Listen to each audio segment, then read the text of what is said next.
I missed it. What's up, friends? My name's Aaron Ciotti. Everybody calls me Ciotti. Welcome to 4-inch Friday. We're gonna keep doing some work on that 2Fiddy, which has 4-inch arms on it. I'm only running 3-inch props on it, 3.5-inch props on it, but yeah, it's technically a 4-inch build because it's got 4 inches of chocolatey goodness. It's got 4 inches of clearance. Right? What's everybody up to? Happy fucking Friday, yo. We made it to December 1st of 2023. I didn't think we would.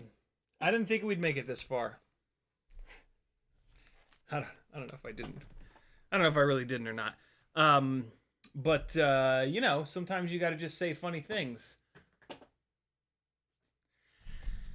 What's up, Chad? Tree Prelog was first. Frank Nicholas was next. Ethan W, FP Avery, Brad Bondon, Northern Tier, Ram Donko, Douglas Otwell, Adam Weston, FP Avery, and Scott FP Vizzle. FP Kerflopple. What did I do with the, there it is. 250 life tonight. Tonight we're going to be living the 2Fiddy life project. That's the deal. Why is that right? Because I didn't push this button. But now I will push this button. Ooh, that looks better. That looks better. What's up, everybody? I hope you had an okay week. And here we are. Here we are. It's Friday night. And I am here with you. Instead of canceling the stream and just spending all night on PSVR 2, which showed up at like 5:30, right before I had to go to the grocery store and get some pizza. So I spent like 3 minutes in it, got it all set up, fired up Gran Turismo, jumped into a Miata, and slipped the clutch. The car rocks back, and my stomach just drops out of my asshole. Because like it's so good and it's so detailed, especially with the steering wheel and pedals, that my eyes were seeing what they thought they needed to see. My hands on the steering wheel and my feet on the pedals were feeling what they have felt every single time they've been in a real car. But my ear didn't change, right? There was no shift in G-force. There was no, like, the liquid in my inner ear did not rock back like this when I slipped the clutch. And yeah, my stomach just dropped immediately. I was like, oh, okay, this is going to take some getting used to. But oh my God, it is impressive. Like I said, I really only spent like 2 minutes in it, but like sitting in, I wish there was an NB Miata, but the NA Miata is pretty similar. It's also right-hand drive, which is a little bit weird. But other than that, like just looking around, it's just perfect. You like look back over your shoulder and there's the rear deck with the roll bar, like side view mirror, rear view mirror, like unbelievable. I am so excited. My dad is the absolute best. Both my parents are the absolute best. Thank you guys so much. Early Christmas present for me. My dad gave me the cash for. I told my dad not to buy it new for $550, because I see them on eBay and Facebook Marketplace for $350 all the damn time. And sure enough, I found one on Facebook Marketplace. Unbelievably, it was being sold here in Lawrenceville. I offered to come pick it up, but eBay's policy is that like you have to ship stuff. But yeah, the dude was here in Lawrenceville. So yeah, it got here like immediately. So there's that, which is cool. I am just getting this 1.2 inch Gem Fan bi-blade to fit a little bit better by putting fine tipped tweezers in there at a 45-degree angle and scoring up the inside of the propeller hole. It's much better. Yeah. So this is the TinyWhoop that went into the dog's bowl the other day. It sat in front of a fan for 24 hours. And when we do our 6 batteries a day, we're going to fire it up and it's going to work totally fine. I hope they always do, but not always. They usually do. I've not had one that has died from getting wet yet. Oh! Oh! Oh!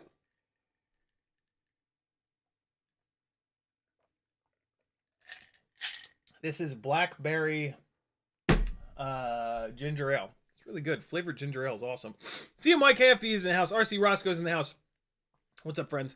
We're gonna do mailbag tonight. I got a bunch of stuff to open, and Q&A. It's a Q&A live stream, as they all are. Drop any questions that you've got in the chat, and we will chat it up. Chad smack fuckers. Sticker packs are available. Buy yourself an early Christmas present. Yo, $10 for 3 stickers shipped to your door. It's a holographic CiottiFPV, holographic gangly gang. And this is a window cling. You can put it on the inside or the outside of a window, and you won't get any adhesive on it. I've only got 3 of these sticker packs left, so hurry up. PayPal me $10, put your address in there, say for a sticker pack, and I'll ship it on out to you. How's that sound, yo? Whoa! My hand's got, my right hand has grease all over it from eating pizza. Oh, God. Maggie has COVID. She's been patient 0 for the last like 3 or 4 days. So that's been crazy. But we're just trying to quarantine her. She's got the bedroom. I'm sleeping down here. This couch down here is good for sleeping like a couple of hours. It's not great for sleeping all night, but it's okay. It should only be for another couple of nights. Look at this, yo! One of them came back. Didn't really come back, but Adam Weston. Wait, hold on.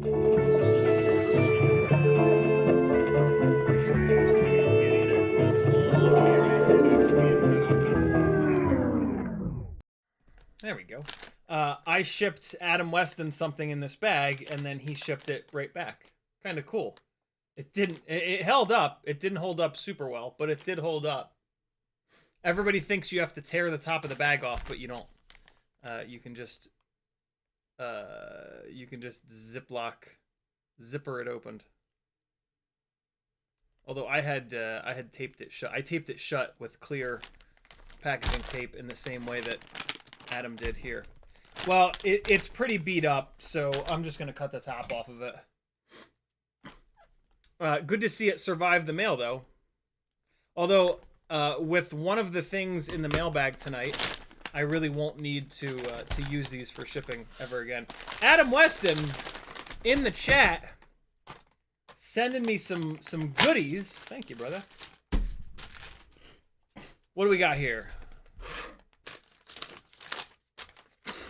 As Tom Cruise and Jack Nicholson remind us, you can't handle the truth. Here are some calibrated weights to get you closer to the truth. Got myself a set as well. My scale was within 0.1 gram, so I was pretty happy about that. Now you can anal up a level and throw a calibration weight on there each measurement, have that extra level of knowledge each time. Let me know if you want to do something fancy with that weight spreadsheet. I can add a calibration correction, awesome, or something if you're interested. I've spent way too much time in Excel. Thanks for the red props. Also got I've got an AOS 5.5. I want to try them on. Red, awesome. Adam, thank you, brother. Red, R-E-D. He hand wrote R-E-D. R-E-D? Oh, for the red props, I think is what he's saying. Adam, very cool. Little tiny weight set.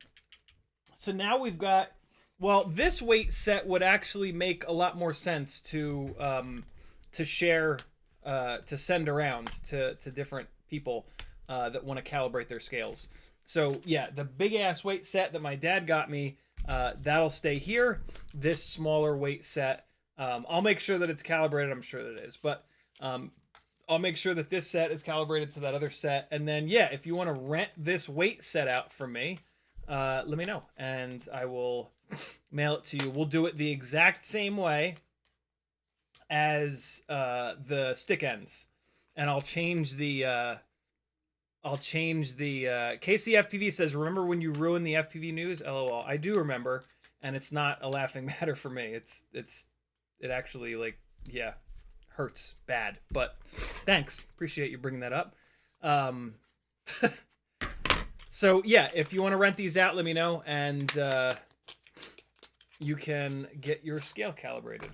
Very cool. They come with tweezers in the bottom because you don't want to let the oils from your hands get on the weights. Oh, and this has a bunch more. This has all the way down to 1 gram. That's pretty cool. Very cool. Love that. Thank you, dude. Adam, very cool of you. Very, very cool of you. Yeah, this is going to be a lot easier to mail around than anything else. Than the huge weight set, I should say, not than anything else. That makes no sense. Dude, awesome. I'm gonna leave these out because I want to make sure that they're good to go. If you want to talk to me, man, my nose is just all day. My nose has been fucking with me. I don't love it. CiottiFPV, are you being a dick? Like, are you trying to be a dick or what? You can be honest. Don't be afraid. Be honest. Woo! My goodness. Nose, relax. I better not be getting the virus from Corona. I better not be getting Coronita virus because that would suck. Maggie is hurting, yo. She is not having a good time. We both had it previously, but yeah, not like this. It is much worse this time. It's different this time. I don't know if worse is the right word, but it's very different this time. I think it is worse this time, though. All right, CMYK says, yo, what's up, Gangly Gang and CiottiFPV? Also dropping the .com link. Thank you, dude. Adam Weston says, hey, brother, that's my nickname, Red. Ah, got it. Very cool. Very cool. Brad Mondin says, air mode on brand new 3.5, it slowly throttles to the moon as soon as I touch the stick after arm. Well, yeah. I mean, so sitting on the ground, air mode is going to get confused. Air mode wants to be the quad up in the air. And when it's on the ground, it's going to push into the ground. So it's going to, little tiny vibrations are going to push into the ground. And then it's going to try to fight that with a little bit more thrust. And then that's going to make it rise up. You don't really see this happening. It's going to rise up a little bit, and then it's going to push back down into the ground, and then it's going to add a little bit more thrust. So it's doing this tiny little vibration, adding more thrust every time, and eventually it'll then take off. You know, you want to, for the most part, arm and then take off. If the build is really clean and you don't touch the throttle stick and you just arm it, it'll sit there fine. But as soon as you start to add throttle and air mode fully turns on, yeah, it's never going to want to sit on the ground. It's always going to want to go. So as long as it's flying okay, then you're fine. But yeah, air mode is always going to be very confused if it's sitting on the ground. Oh, awesome, dude. Thank you. So we are good now. We've got 3. I mean, the original one is just wasted. So realistically, I have 2 good ones now. But yeah, dude, thank you for this. Very, very, very cool. Let me see if I can get this balance lead tucked in here. They give you a little CiottiFPV, come on. Comment again. Tell me if you're being serious or you're kidding. You're not afraid, are you?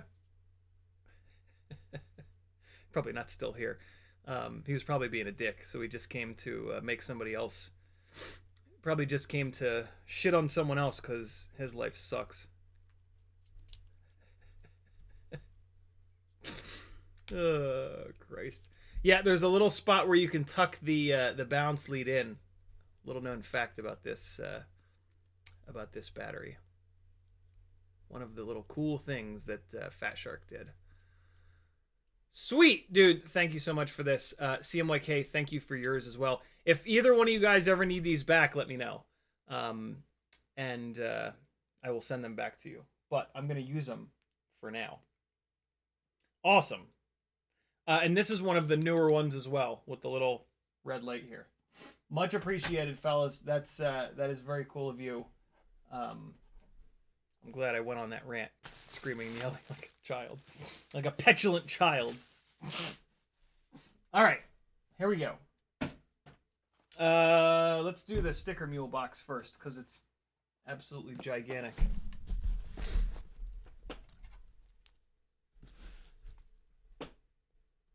Yoop!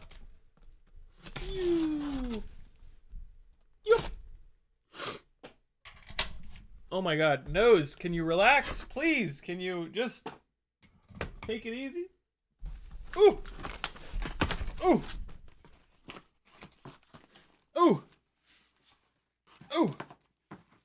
Oh! Oh, those donkeys. They cut it off. That's alright, it looks okay. Oh man, they cut the bottom off too. Oh wow, no it... Oh man, they printed this all jacked up. It still looks really, really cool though. So yeah, this is not what the proof looked like. This shouldn't be here, and this shouldn't be here. They should both be on the back there. But they're figuring it out, I guess. There's what it looks like when it's folded over. So this lined up, this is actually fine. This logo would need to be down a little bit farther, I guess. And then this is just them fucking up. They screwed this up. But man, that's hard. It's hard to do the wrap the way that it does it. And this is the first that they've done these 5x7s. This looks rad though. So yeah, we got this one, and then the Burger King looking one. CMYK, very cool, man. We tried our best. Damn donkeys, a little not impressed with the full bleed bubble mailers. Yeah, they did a good job on the full size ones, but yeah, they got a little bit of figuring out to do on this one here. I think I'll take a picture of this and send it to them and say like, hey, fix your shit, bros. CMYK, thank you so much for doing that design, man. That's awesome. Maybe I have a feeling that they'll send another Glip Glop to make it right, because they seem to be pretty you know, it was pretty obvious on the proofing, and we went back and forth on the proof, so and it was pretty obvious like what it should have looked like. Get FPV box, yo, this is the end of mailbag for the day.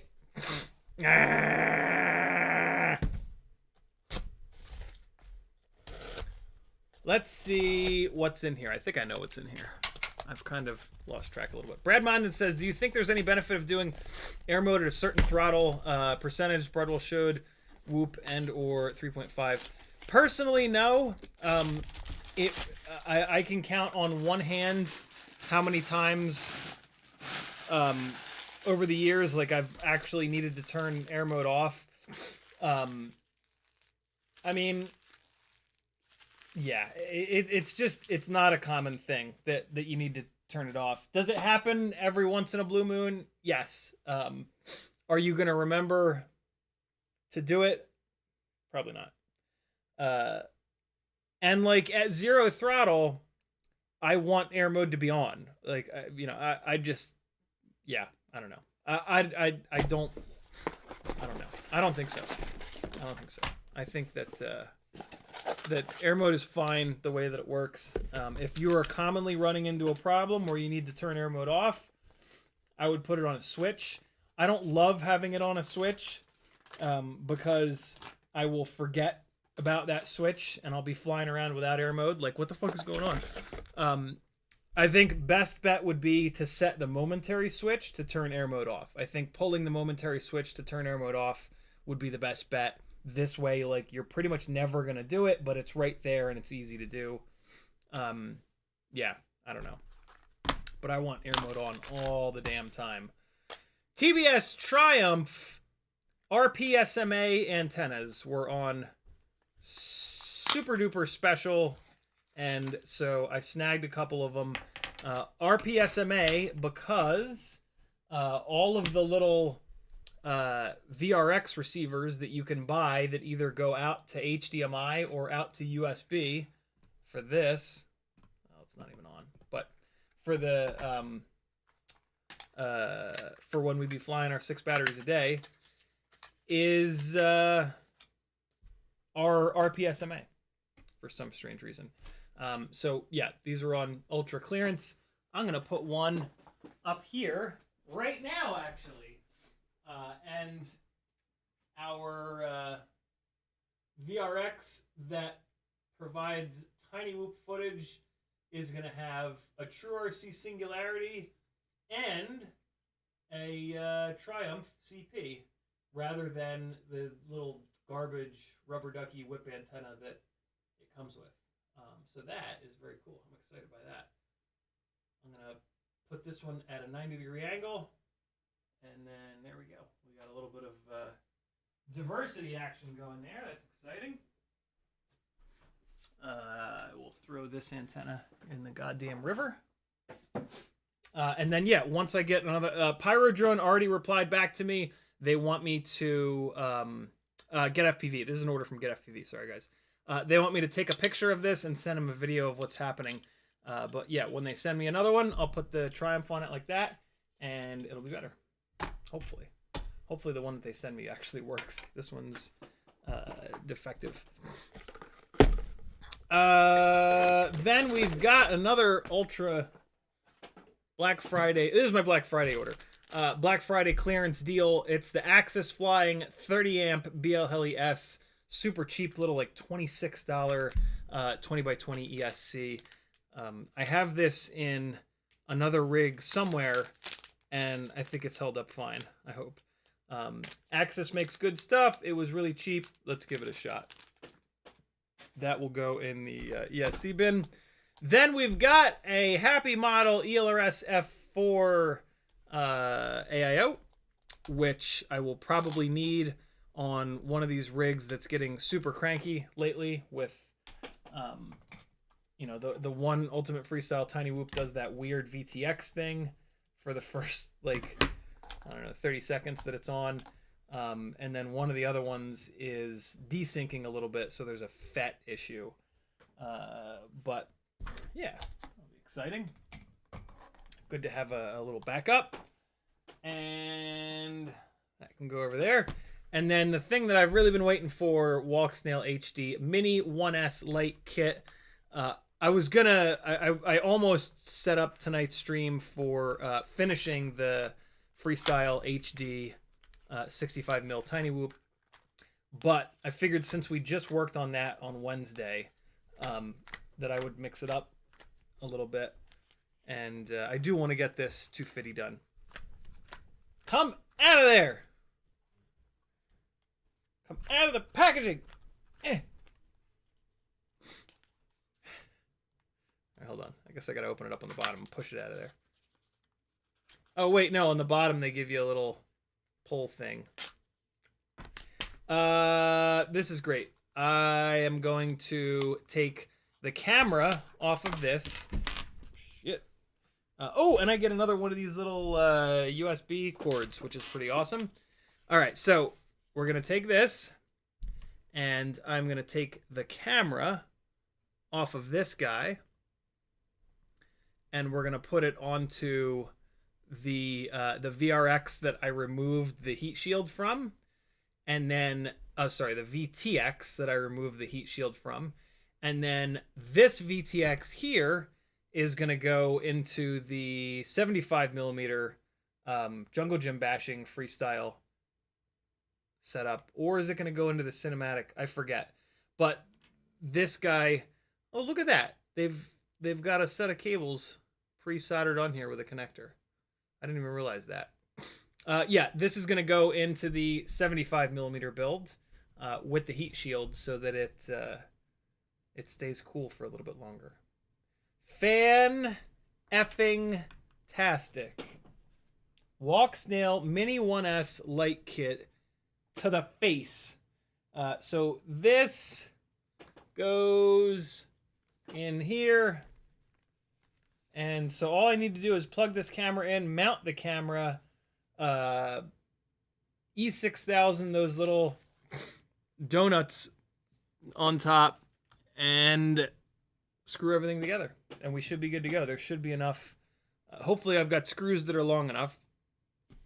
Other than that, yeah. Oh, look at this. They give you little grommets. Oh, okay. What? I didn't think I could get grommets to fit. I wonder if these are grommets for the AIO. There is a little instruction manual here. They don't tell you. Is there a little, included is so-and-so? Oh, okay, yeah. They don't tell you that there's grommets included. Let me see real quick if I can get these grommets to fit in these damn things. That would be incredible. And it would really alleviate some of the mounting issues that we tend to run into. These look like just regular old TinyWhoop grommets. They are a little bit thicker on one side than the other, but they're not like specific in any real way. Let's see real quick.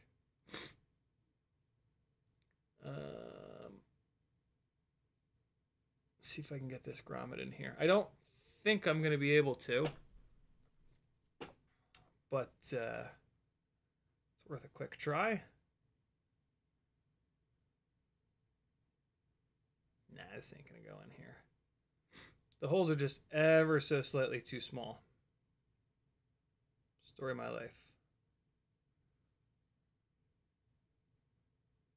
Yeah, no, it won't, like, you can't even, like, get it started. Like, you can't even squash the grommet down small enough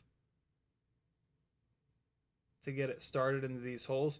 These holes are, like, M2.5. And these grommets are meant for M3 holes. The TinyWhoop grommets are really meant for M3 holes. The bigger grommets that we get are actually meant for M4 holes. Like when you buy a flight controller or an ESC meant for a 5-inch rig, they will have M4 holes in them, and then they will come with grommets that are designed to go from M4 outer dimension to M3 inner dimension. I actually was able to get some of this grommet in here. Let me just keep farting with this for a second here. I would love to be able to run grommets in these VTXs. Man, I've got it started, and usually if you can get it started, you can just mash the rest of it through. But, man, these holes are just tiny. Let's try to squish it and push it. I feel like I'm getting a wicked sense of deja vu. I feel like I've done this before. And, like, I feel like I did get it to go through here, but it was, like, too closed off or something, maybe. It's going. It's going. There it goes. Will it go through the rest of the way? See if I can do it with my fingernail now. My approach to this is, like, you just kind of pinch the grommet in half and try to get it started, and you got to, like, push a bunch of it through. And then after you've pushed, like, half of it through here, then normally you can come with your fingernail here and just, like, scrape at it to pull the rest of the grommet through, but it's actually not working in this case. Maybe I have to just keep pushing at it. And to push at it, I'm using a blunt set of tweezers here. And I'm just being very gentle because it's really easy to push right through the rubber and ruin the grommet. I mean, it's almost there, yo. It's so close. How am I not able to just push the rest of it through, or pull the rest of it through with my fingernail? This always works. It's just we're trying to put a square peg in a round hole here. Although I think it's about to happen. I think we've pushed so hard that the square peg is actually about to go through. It's really not happy. It really doesn't like having this grommet mashed in here, but I don't really care what it likes. I just want to run a grommet in this VTX. That would be magical. That might be it. That might be it. I think I got it. I got it. And it's fine. What? What? It's actually really nice. Okay. I'm gonna going to be putting grommets into all of these. I'm a liar for saying in the past that grommets won't fit in these holes. Why? How did I not? That's a little frustrating. I think my guess is going to be that I just didn't try hard enough. I didn't persevere, and I looked at the size of the holes and I said, nope, grommets ain't going to go through there. But yeah, that one just did. And there's actually a gap in the middle. It's this one right here. And so you can see the daylight coming through there. It's not like all collapsed to where a screw's not going to go through there. So that completely changes these builds and makes them a lot easier. It's going to be tough to get that grommet through regardless, but the build process is going to be easier. And then they give you a bunch of these screws. I don't know what they are, but I like them. I'm going to dump these screws into the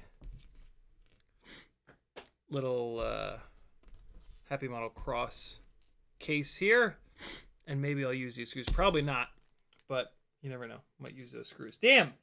Walksnail life, yo. I'm living it. Little antenna.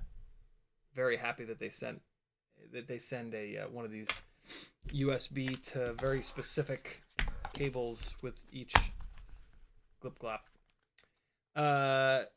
The instructions actually look nice too. I'm gonna leave those out. Well, cool. Walksnail Light 1S in the house. To be put on a 75mm build sooner than later. Now I'm not going to be able to get this thing back together. There we go. All right. What's up, Chad? Fun per Volt says clearance wear. Izzy's in the house. Yo, just want to say thanks for the advice a week ago on my Mobula 7. You're certainly welcome. Did the upgrade, and now the thing is a beast on 27,000 kV Ummagawd motors. Made such a massive difference. Where the hell did you get Ummagawd motors? Did you have them laying around, or did I miss them when they were in stock? I better not have missed them when they were in stock. I need them. I need them. I'm going to save this box because I'm a box saver. Okay. This antenna looks like shit. I have tons of these. Actually, that'll go in a giveaway. Maybe one of you needs it. CiottiFPV says, didn't you do this just last week? I hope not. I hope not. Woo! Yikes. Wow, I'm shocked and appalled that I was able to get these grommets in here. What I will say is that there's a couple of these grommet holes. They've got like this one grommet hole, they've got the bind button right next to it. And like, ooh boy, does that make it a lot more difficult. The hole that I put that first grommet through is pretty much like the easiest one. This might be the hardest one. And so why don't you guys come on a magical mystery journey with me, trying to mount this. Hold on. Can I do it down low, I wonder?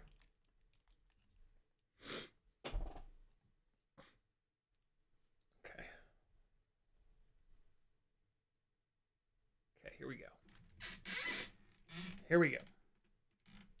See if we can get it. Oh, well, if I do that, I can't see what I'm doing. So here's my technique, right?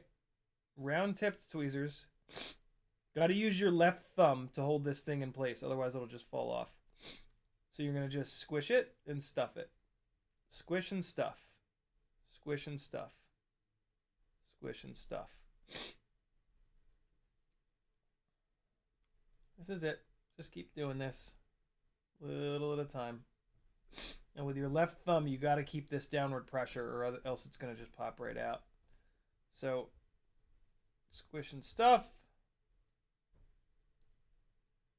And you got to do it slowly. If you do it too quick, you're going to tear it. And you don't want to tear it. Believe me. See, and so now it's starting to peek out on the other side. There you can kind of see it.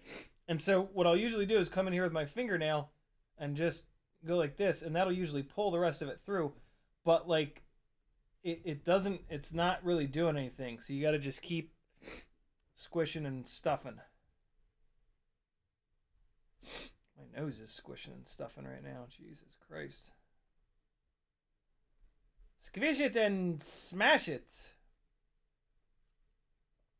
The more of it you get in there, the less you need to be on your left thumb, because it's gonna eventually it'll just kind of be able to hang out in there like that. And so let's see. Can I use the fingernail trick? Squish it and kill it. I'm not getting the quote right, but that's actually from Big Lebowski. We cut off your Johnson, Lebowski. We're going to squish it and stab it. I forget what he says. Yeah, see, it's just not, my fingernail is just not pulling it through. So we need to go back to the bottom and try to push it through.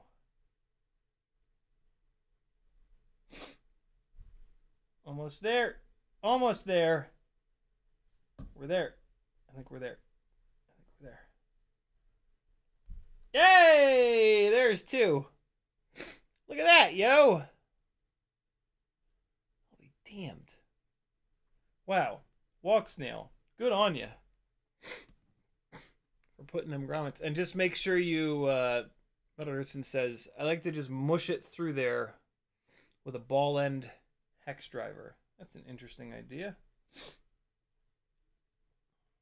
Let's try it.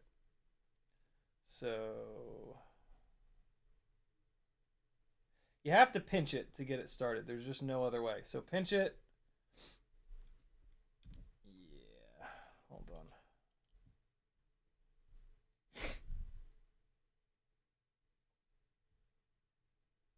All right.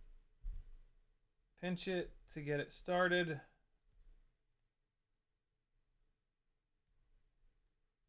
And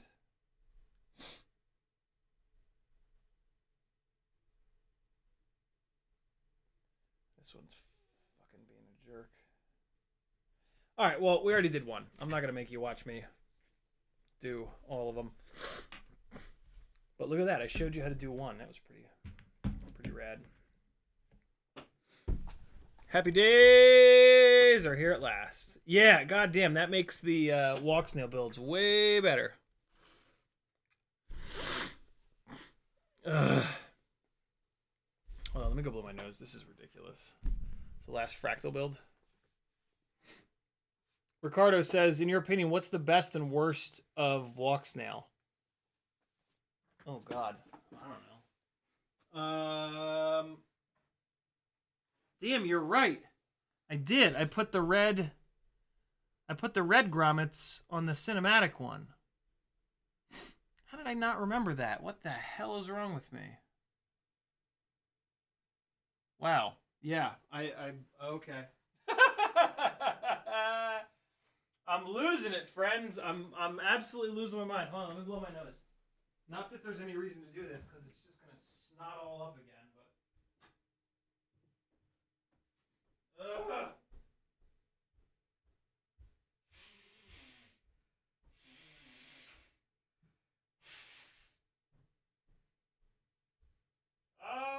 Okay.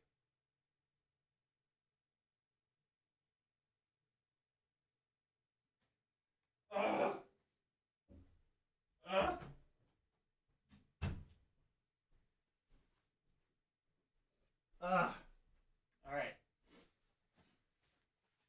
There'll be like 1 minute of no snorting and sniffling and snottling. Let's do 6 batteries a day. This is the rig that went for a swim. Let's see if it shall come back to life. Although first, I did notice that the VRX is not working, so let me get that figured out. USB PC camera.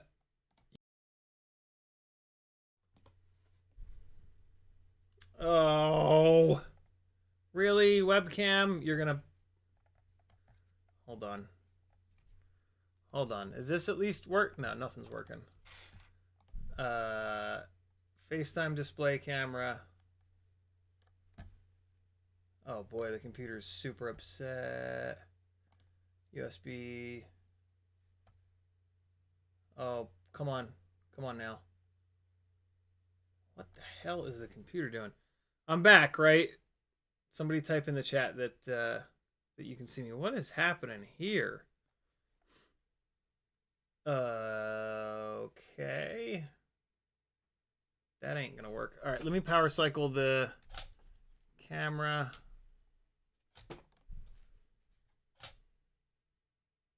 Hopefully that'll bring... Hopefully that should be the noise of it popping back up. 3, 2, 1. Nope. Come on now. Output to OBS, yo. Work. Please work. US Webcam Utility Pro. Oh man, this is super annoying. Hold on, I gotta quit out OBS. I gotta quit OBS. Be right back.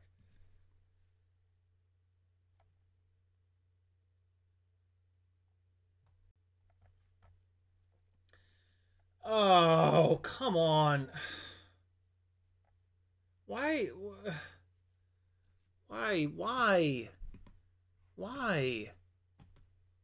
Why is it like this? What?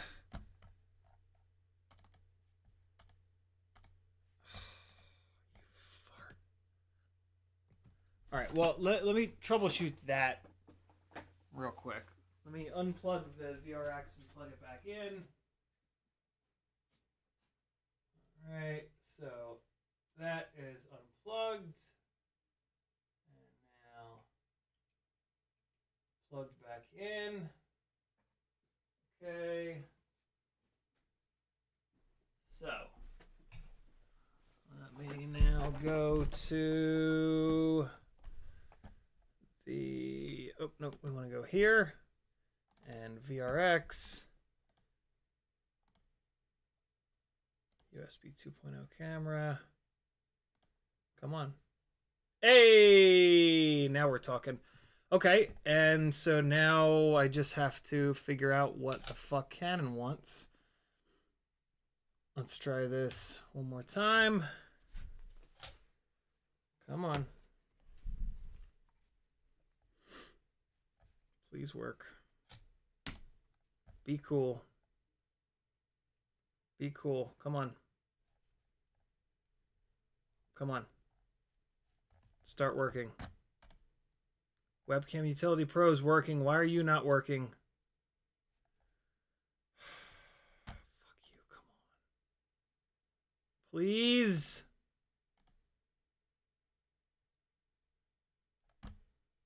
Ugh.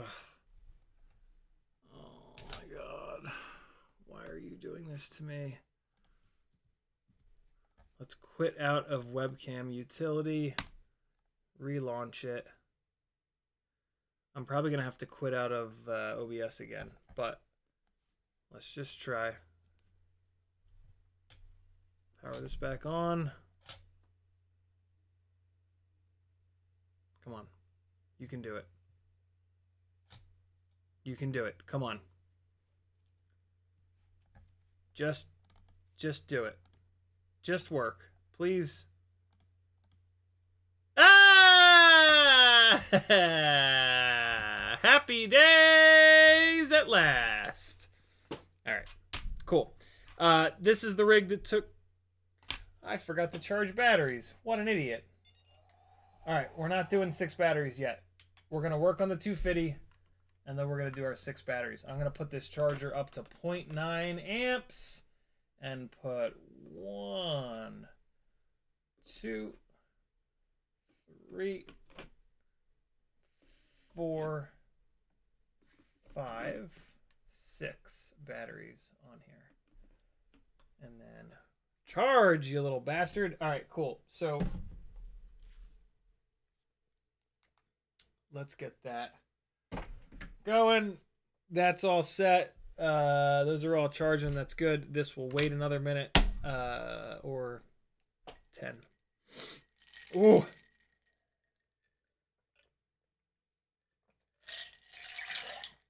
Blackberry ginger ale, friends. Get you some. Did mailbag, did Q&A. Ask any questions you've got. Brandon Woodford says it was the last fractal build. Ricardo says...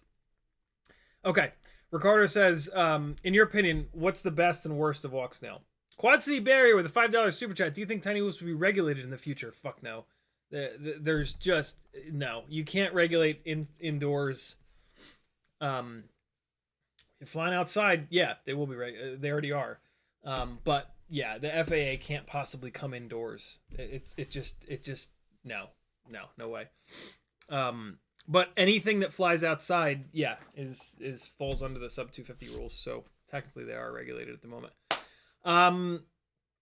Best and worst of Walksnail. Best of Walksnail is how many. It's just how big of like an ecosystem it is. There's a bunch of different camera options. There's a bunch of different VTX options, and it's made for FPV. Like the O3 setup is not necessarily made for FPV. It's just like made to be what it is. Walksnail is just for us. Which makes a difference. Worst of Walksnail. That's the more difficult question here. Worst of Walksnail. I guess the worst of Walksnail would be that I'm gonna steal this from, I believe it was Mads Tech that said this recently. There's kind of like too many cooks in the kitchen, it feels like. Walksnail is listening to what the community has to say. Unfortunately, a big percentage of the community are noobs that don't know shit about shit, and so Walksnail is listening to a lot of people that don't know anything, and that's bad and kind of scary. You know, the least experienced people are really not the ones that we want providing product feedback. That's the worst possible product feedback. We want Walksnail listening like to us, right? Like we've been around a long time. We understand what should and shouldn't be. We also understand like what realistic versus unrealistic expectations are, right? So I think that's kind of the worst, is that they are, yeah, they're just listening to inexperienced people a little bit too much.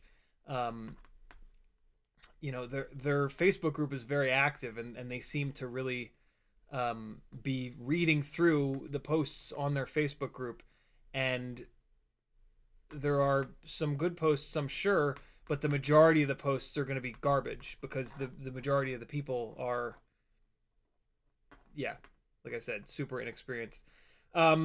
So yeah, they need to listen more to seasoned pilots and people that are more experienced. They should really have a stable of sponsored pilots providing them feedback, and they just don't seem to. So yeah, that's going to hurt them. Just listening to what everyone has to say is going to be really rough. I'm putting another one of these grommets in, by the way. Yeah, just listening to what everybody and anybody has to say is not a great thing for Walksnail. Corner says, did you know why we didn't have the 2Fiddy frame in stock? Who's we, Corner? What shop do you work for? There's no way of me knowing why you didn't have the 2Fiddy frame in stock. I don't know who you are, and I don't know what shop you work for. Sorry. If I should know who you are, I apologize. But Corner doesn't, just the name on YouTube, Corner, doesn't ring any bells. I don't think I've ever seen you in my chat before. So yeah, I have no idea, dude. But yeah, tell me what the name of your store is, and then maybe I will. Maybe I'll be able to figure out why your store didn't have the frame in stock. Although I still doubt it. Like I don't really know um, anything about inventory management on any of the stores.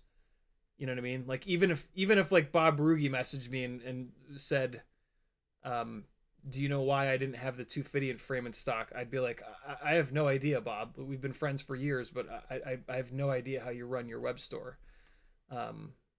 So yeah, I'm not really sure. I'm a bit confused, to be honest. But yeah, give me more to go on, and I'll venture a guess. Quad City Bear with another $5 super chat. Thank you, homie. He says worst of Walksnail is not their fault. They don't have enough engineers compared to DJI, hence money. Yeah, that's a good one. That's a really good one, actually.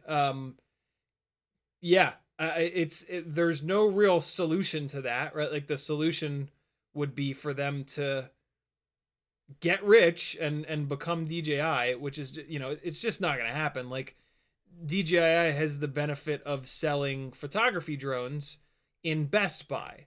So, Walksnail's never going to be able to compete with that. DJI has that like mass market thing going.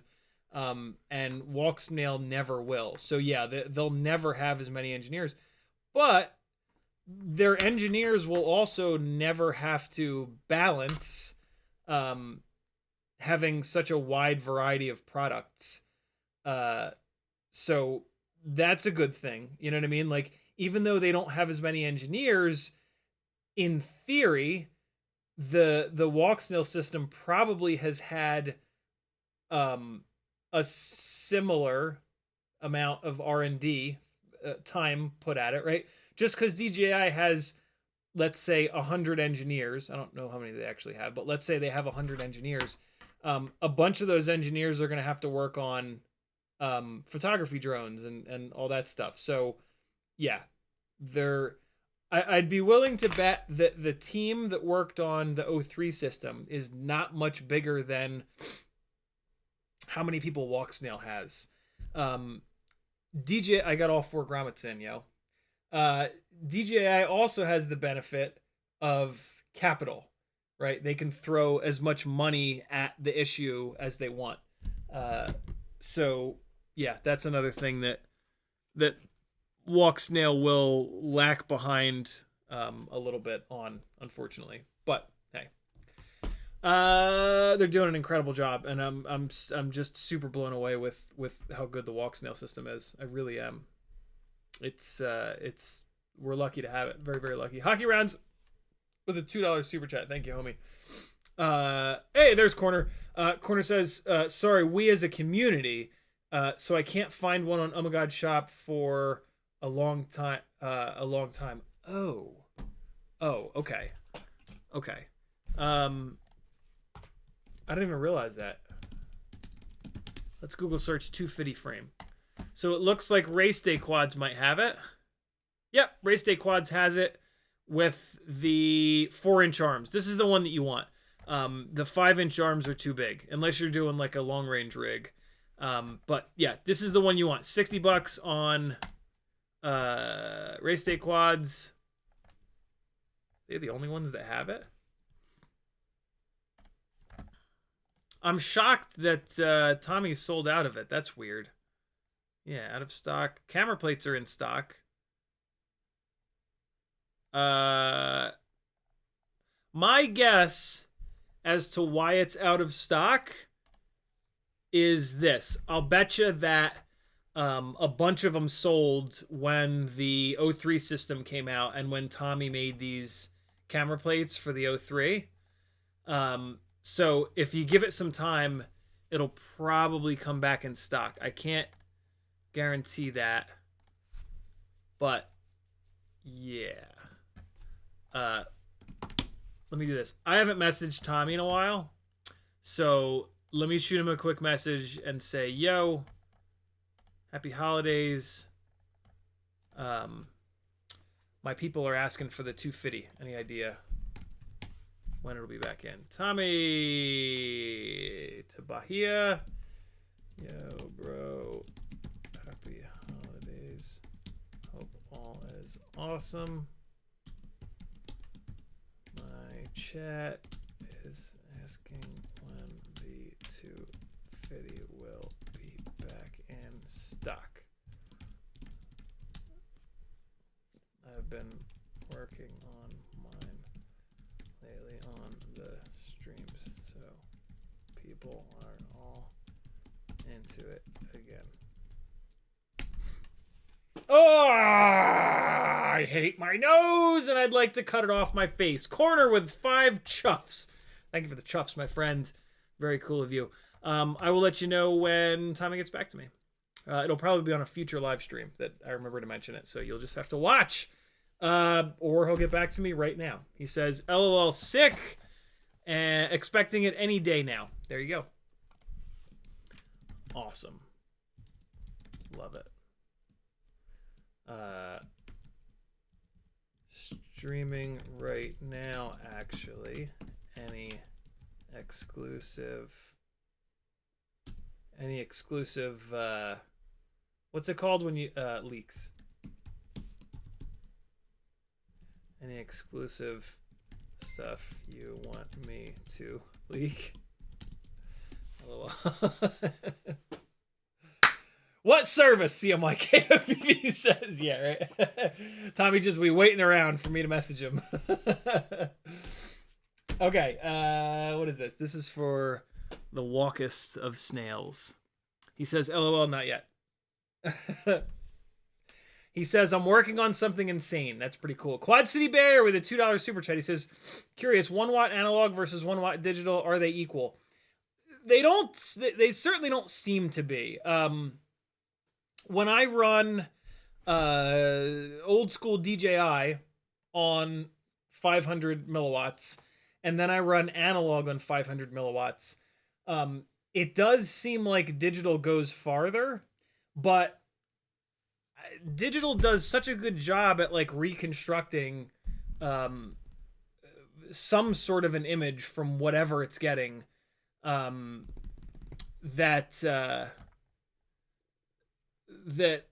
I don't know. Digital, the range is amazing, but then if you go a little bit too far, it's gone. Whereas like with analog, I feel like with digital, you can maybe get a little bit farther,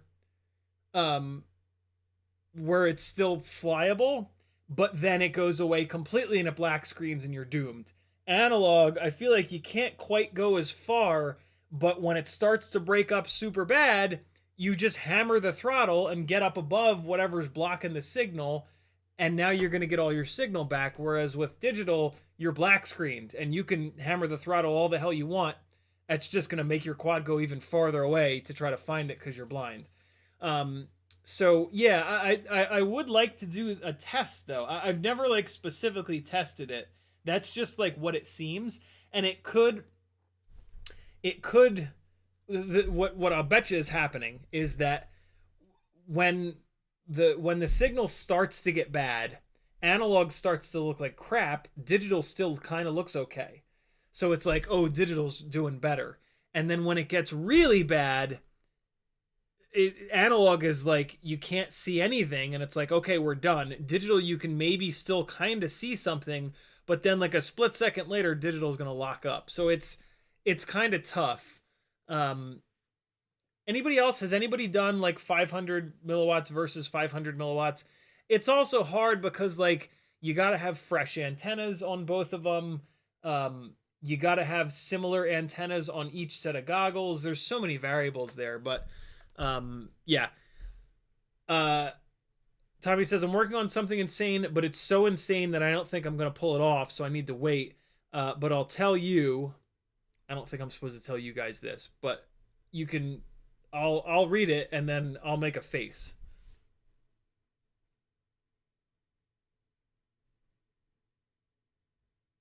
Oh.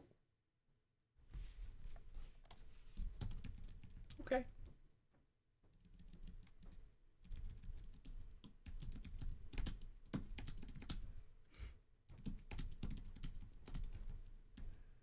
I didn't say that last part out loud because you said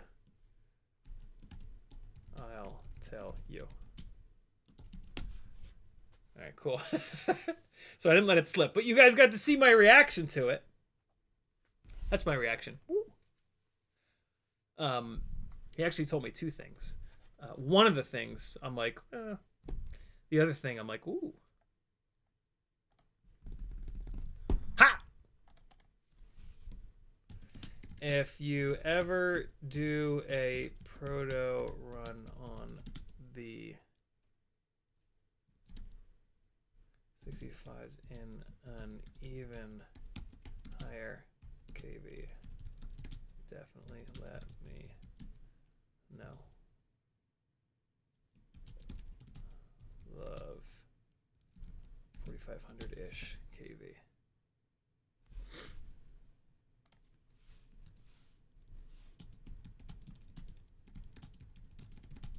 For the really pitchy 3-inch and 5-inch props. Okay, friends, let's do some work on the 2Fiddy. Thank you, Tommy. Everybody go to Ummagawd.com. I do have an affiliate link to Ummagawd.com. Hey, CiottiFPV.com is my site. Lots of different ways you can support me over here and lots of things that'll just make your life a little bit better. All kinds of shit up on top here. Here's the streaming schedule. Patreon helps me out the most. You can join it for as little as $3 a month. That's 7.5 cents per hour. Can you not pay me 7.5 cents an hour? That's a pretty good deal. Over on Etsy, I got some stickers and hardware. Teespring, I got some fun shirts and other random things. Over on Fiverr, you can work one-on-one with me, take advantage of 8 years of experience. Stop building things that catch on fire. I'll show you how to tune better, fly better, whatever you need. PayPal if you want to support me directly, but you don't want to do a super chat. And then all these affiliate links. Yo, if you're ordering something on the internet, somebody's got an affiliate link to that website. Hit it before you check out. We Bleed, Newbie Drone, FPV Cycle, Amazon, Get FPV, Ummagawd, Brain 3D, HD0, Flywoo, Emacs, Banggood, Camera Brother, AliExpress are the sites where I have affiliate links. And then down the bottom here, there's a bunch of fun stuff. BattleBots info will probably make you laugh. There it is, my friends. Oh! Don't read that. There's nothing. It's really not worth reading it. It doesn't matter if you do. Do whatever you want. He already said he's probably not going to pull it off, but yeah, whatever. Sorry, Tommy. I said to like a second ago, I said to myself, hit that button and then do that, and then I just fart. Corner says, do you prefer a 1605 or 2004 motor for the 2Fiddy 3.5-inch and 4-inch props?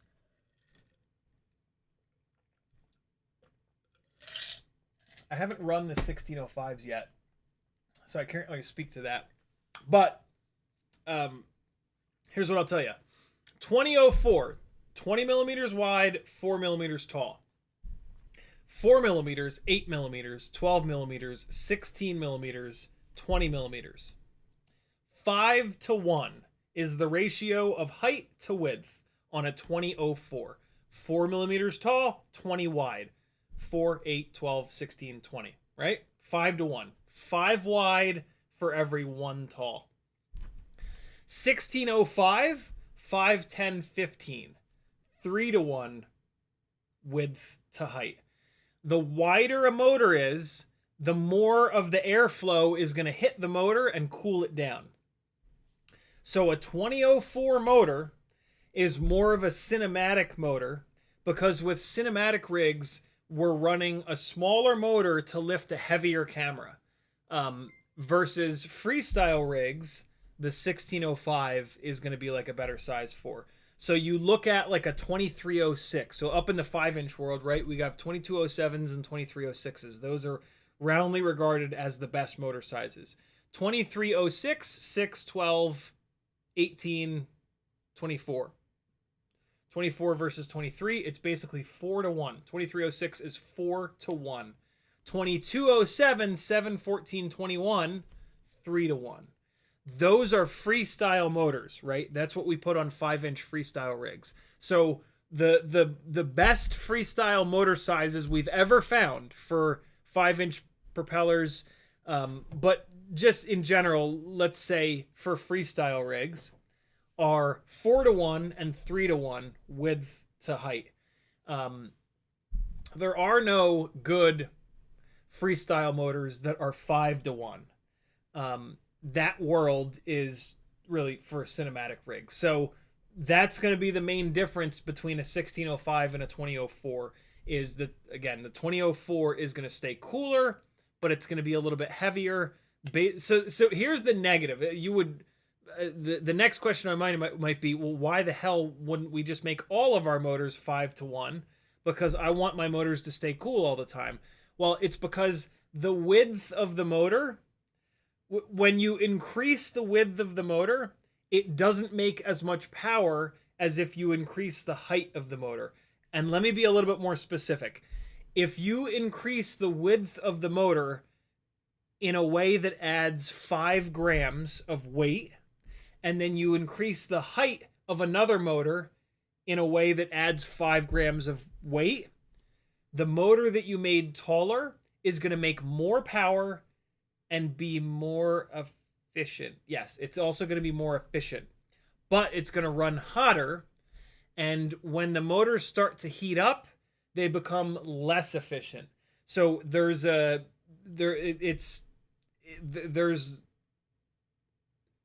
on cinematic rigs, you want the motors to stay cooler because you're lifting up a heavier camera. On a freestyle rig, the motor is really big because we're prioritizing flight performance. On cinematic rigs, we're prioritizing lightweight because lightweight flies better. It changes direction better. And we just want to keep cinematic rigs as small as possible so that we can fit them through the smallest gaps possible. And so that's why we run the wider motors there. So yeah, there you go, my friend. Quad City Barry with another $5 super chat. Thank you, homie. He says, I fly under 1 mile freestyle, so I care about bando penetration, so I don't know if I'll upgrade. The scenario that I was giving you was not long range. It was more bando freestyle kind of flying, because that's what I do. I don't do long range flying. I have no idea what's better, analog versus digital for long range. My guess would be analog is better for long range, but that's just a guess because I don't really do the long range thing. I was talking about, yeah, bando penetration, freestyle penetration, going around back behind buildings and shit like that. Next time I go out with analog and digital rigs, I'll find a spot where I can go deep behind a building and I'll see how far each one goes and I'll report back. It's a really good question. Brandon's Baked Bean says, BLE 32 got an update to 32.1. Anything interesting in there? Jamie Lee FPV says, don't you wish we had a sub 250 5-inch long-range Explorer with 20 minutes flight time? LOL.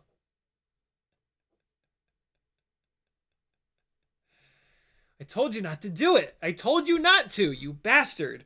That is a tall order. I kind of agree with Tommy that he's not going to be able to do it. But worth a shot. We'll see. Brandon's White Bean says, just flew it. I think it felt smoother. There we go. Everything always flies smoother. It's the damnedest thing, man. Every single new product that comes out in FPV is somehow smoother. It's weird. I came out with a new flight controller that's the same as the old flight controller, but damnedest thing, it's smoother. The flight controller is smoother. When you run your fingers over it, you don't get cut up as much. Every single FPV review, except for my own, although I have accidentally said it before in reviews. Every single FPV review, somehow the product is the smoothest that's ever been produced. It's incredible. I've never seen anything like it. I have to cut this connector off of this thing. I'm going to do it right now. Yeah, it's like an inside joke to all of us that be creating content that everything is always smooth. Select few of us that actually care about the quality of the content that we produce make fun of this all the time. Ah, it's so smooth, man. God damn, this frame is so smooth. Yo, speaking of frames, uh, people were just shit stomping ImpulsRC over apparently the quality control on the Apex frames has just gone to hell. And the holes are so, there were like a half a dozen people complaining about this on Facebook. But yeah, the holes in the frame are no longer all that centered. And what's happening is when you put the frame together, the bottom plate is being like bowed outwards, so much so that the the the electronics barely fit, because the stack screws, instead of having the stack screws be parallel rather, so that the stack can come down, the base plate is bending and the stack screws are doing this. So you can't get your electronics down on the stack screws without like taking the frame apart to take all the tension off of it. And then you can put your electronics on. But then when you put the frame back together, it's the stack mount screws are doing this. So they're trying to rip the ESC in half, which would explain why so many ImpulsRC KISS rigs are catching on fire, because the frame is trying to rip the seemingly fragile but beautiful, admittedly beautiful, KISS electronics in half. Long story short, don't fly KISS. There's no reason to. It's worse than Betaflight. Don't do it to yourself. And apparently, don't buy ImpulsRC Apex frames. Nowadays, you know, that frame is a little bit older now. So yeah, there are plenty of other frames that are that I've kind of thought are better for a long time now. Anyway, I've always thought that the glide frame is better. The Quadmula F5 frame is almost certainly better. Joshua Bardwell QAVS frame is potentially better. I mean, it's certainly not going to be doing this weird bent base plate shit. So yeah, careful with that. Apparently all of the new Apexes are dealing with this, and ImpulsRC is blaming all of the pilots for not knowing what they're doing. But you know, you either put a frame together right or you put a frame together wrong. This is not something that's going to happen from yeah, it's not. They're fucking up, and they refuse to admit that they're wrong. And I have a big problem with people, and specifically companies, that do that. It's really shitty. So Jamie Lee FPV says, who's your favorite pilot to watch here on YouTube? Probably Phoenix, although I don't really watch many pilots on YouTube, to be really honest. I've just been doing this an awful long time, and I've kind of seen it all by now. I know that sounds kind of douchey, but it's true.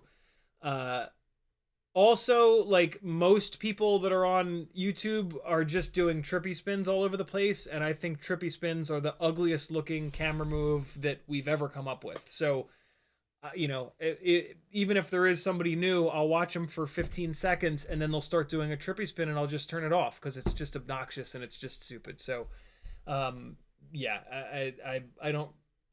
When I'm watching things on you, like, now that FPV is my job and has been for a while, right? When I'm on YouTube, I'm watching sim racing stuff, actual car racing stuff, everything but FPV, right? Like, whatever your job is, you don't come home and watch YouTube videos about your job. You watch YouTube videos about your hobby or just anything other than your job. I absolutely love my job, but I have to get the hell away from it sometimes. I can't spend 18 hours a day on FPV like I once did. And so, yeah, one of the first things that I cut out was freestyle, watching freestyle. Mainly because, like I said, I've kind of seen it all. I have pushed our two sticks in every single possible direction, in every single possible different timing. So there's not a way that we can move a camera that that I haven't done and that I don't understand, right? Like, and so, you know, even like the most advanced freestyle pilot in the world today, they just can't do something that I'm going to be like, wow, I never knew about that. I need to figure that out. They can do stuff 1,000 times better than me, and I can watch it and go, damn, I suck. But there's just not a time, and you know, that right there, that doesn't do me any good, right? That does not help me. If it was still a situation where there were different camera movements that I hadn't figured out, then there would be value to me watching them. But, you know, at this point, like, I would rather, to be honest, I prefer watching you guys, because I love to see you guys continue to grow. Bob Noxious has actually put out a shitload of edits lately, and I've loved watching him get better and better. And all of you guys, though, like, every single time one of you guys puts out a flight edit, if I see it over in the Discord channel Video Collective, I will fucking sit there and watch it, because I love seeing you guys get better and better and better.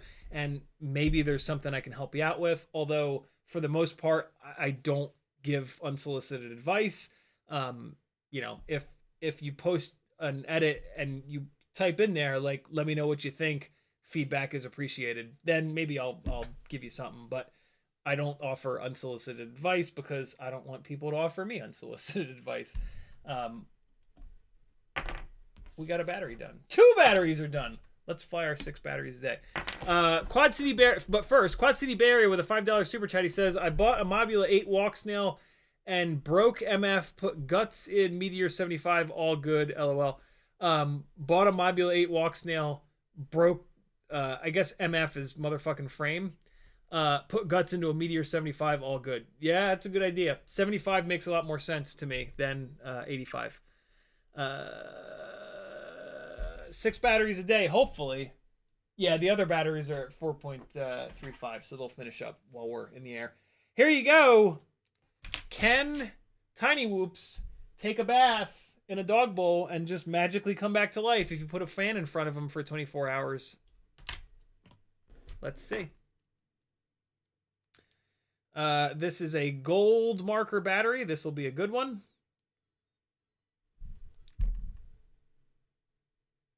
Looks like it works fine to me. Look at all those boogers. Look at all those hairs. Yeah. Never worry about putting your rigs into fresh water. They'll be fine. They'll be fine. Will it connect to ELRS? 3, 2, 1. Yay! It even flies.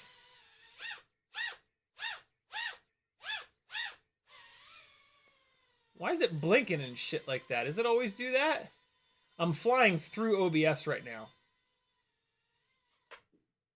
All right, let me put the goggles on. Fly for real. Does it always blink like that? I never look at the feed through OBS. Oh, I just hit the second gate. Oh, God. Friends. There it is. If you need me before Sunday, this is where I'll be. Right inside of there. Oh, God. And then, where are the silly little... I'm probably not going to use these much. Azalea will use these, I'm sure. But I will not be using them much, if at all. I will be busy on this. Just looking like the biggest fucking nerd in all the land. Oh, whoa, whoa, whoa, whoa, hey, easy. Oh my God, I did it again. I hit the second gate, but cleared the first one. Woo! Buddy, that throw. What you know about that? Oh, I did it again. I hit the one gate, but not the other. What is happening tonight? Let's get this moved properly. Oh, no! The Ciotti loops are fucking with me. What's happening? Come on, Ciotti loop! Oh, Oh, we got it. With 2 in a row. Nope, missed the gates. The top gates on that one. Woo! Put some flavor on it. Oh, I thought I would have a little bit. I thought I'd have a little bit more momentum to get through that gate. Guess not. Oh, can I get under it? Yes. I like putting a little bit of English on some stuff sometimes. So like one of the things I like to do is I'll like kind of like, it's hard to explain. I'll kind of like give it a little bit if I'm going to throw it to the right. So if I'm going to throw it to the right like that, I'll put a little bit of left English on it beforehand. Like that. See it? And so what that does is look cool. See it? Okay, I didn't do it good that last time. I do it more when I'm flying outside, big stuff outside. But it's kind of a fun thing. What it'll do is it'll eliminate the... So watch, I'm going to line this up perfectly, and then I'm going to rotate to the right, and watch the direction out. Watch where the rig lands. It's hard to tell. I'm lined up here. Watch. See how it got pushed over to the right? It was perfectly lined up with the gate. It's because as soon as, even if you're zero throttle, all right, so look at the ceiling, right? It's really hard to see it, but as soon as you push to the right, we do it in the mirror. Let's do it in the mirror. As soon as you push to the right, oh, that's creepy. Oh, yo! That's a new trick right there. Oh my god, I love it. I love it so much. I've never done that before. What is happening? Oh, yo! I'm spending a whole battery doing that. Hold on. Woo! Yo, that's so cool. The quad stays in place, but then the whole world rotates around us. Oh boy, why is that so cool? Why have I never noticed that before? Yo. Hold on. Yeah, so when you push to the right, it's going to fire these motors hard. It's going to break these down just a little bit. So as soon as you turn to the right, it's going to actually push it over like that a little bit. So if you come into a move and you pull it to the left a little bit, it's going to land straight. So like if you just go straight in and you go up and you turn it over, it's going to go like that and it's going to come in back over here. Whereas if you put a little English on it and just kind of come in like this and then whop, it'll land dead straight ahead. Or you can use it. A lot of times I'll use that if I'm not lined up, if the gate's here and I'm coming over here, I'll turn it to the left and that'll put it into the gate. So you can use it to your advantage. I almost Stevie Wondered it. You can use it to your advantage.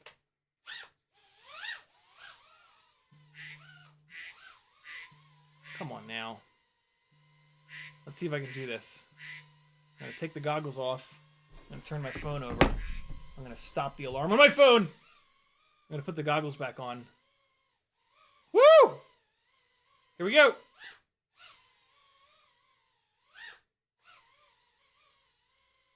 Got to do it close. Oh! I wish I could put this thing to like 0-degree up tilt. Oh, that was too cool. Oh, now I'm stuck. Oh, no.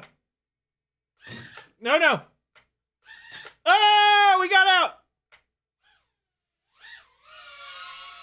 Oh, God.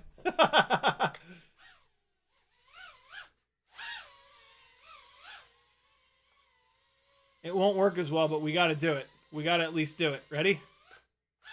Okay, that was worthless. But we did it. Hello. Oh my god, that's so creepy. Hold on. Let me see if I can get a little bit a little bit less up tilt. I want no up tilt for this move. Nah, I can't get less up tilt. That's okay though. All right, let's just stop doing snap rolls. The point is to create some crashes and keep durability testing the... Oh, no. No. No, no, no, no, no, no, no.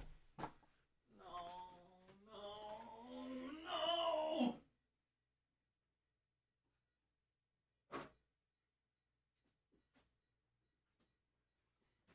Hey! It was just on the side of a box. Fractal mirror whoop spin here today. Goddamn right. Oh god! For like 1 split second, it was awesome. Oh god, that stall out. Ow! Got me.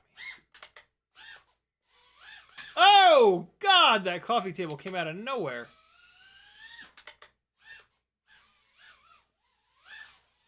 Oh, that knife edge in between.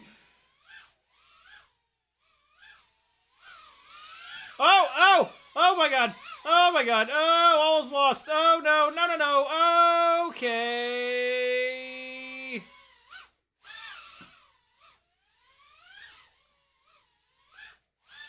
Oh!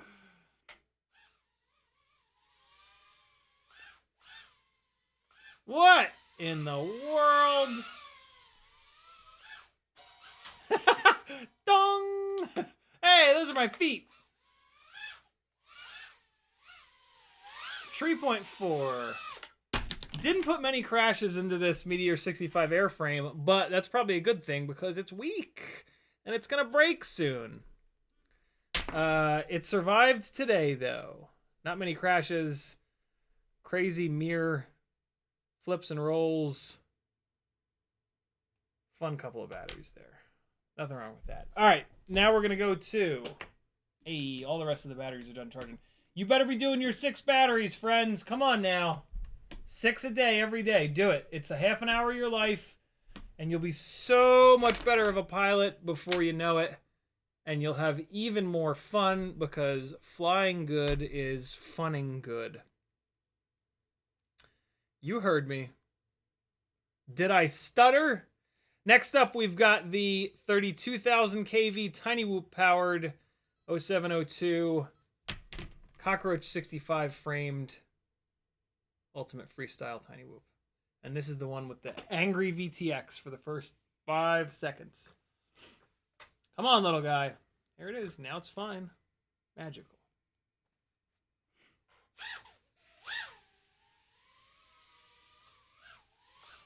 Oh, no, that door. What? What?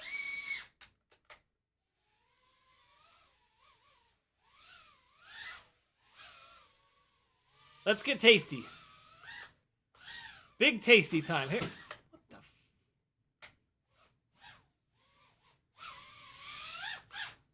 Oh! That hit hard. That was a proper splash cymbal hit. Oh! I'm having a hard time today. I think it went through that gate, but we just didn't see it. Ah, no! Oh.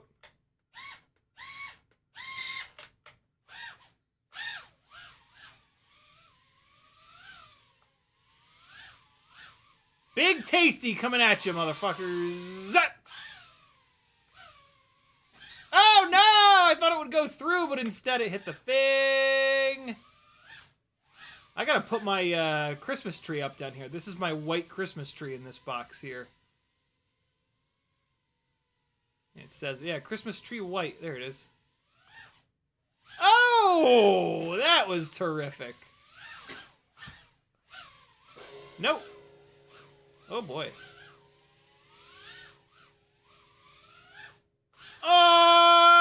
Oh, I saw that one. Wait a second. Does this... Hold on. Let me check something real quick. Profile. Rates. I think this has too much throttle expo. Nah, that's good. 40 is the amount. 38 is the midpoint. We're all set. One of these rigs, I turned the throttle expo way the fuck up when I was flying... when I was using it to chase the RC drift cars. Oh god, I hit myself! That's only the second time it's happened, unbelievably. Oh, I hit the back of the monitor! That's my foot again. Impossible power up! Oh!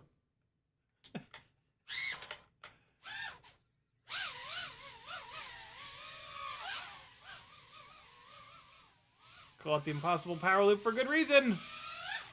Oh! We are on the snare drum.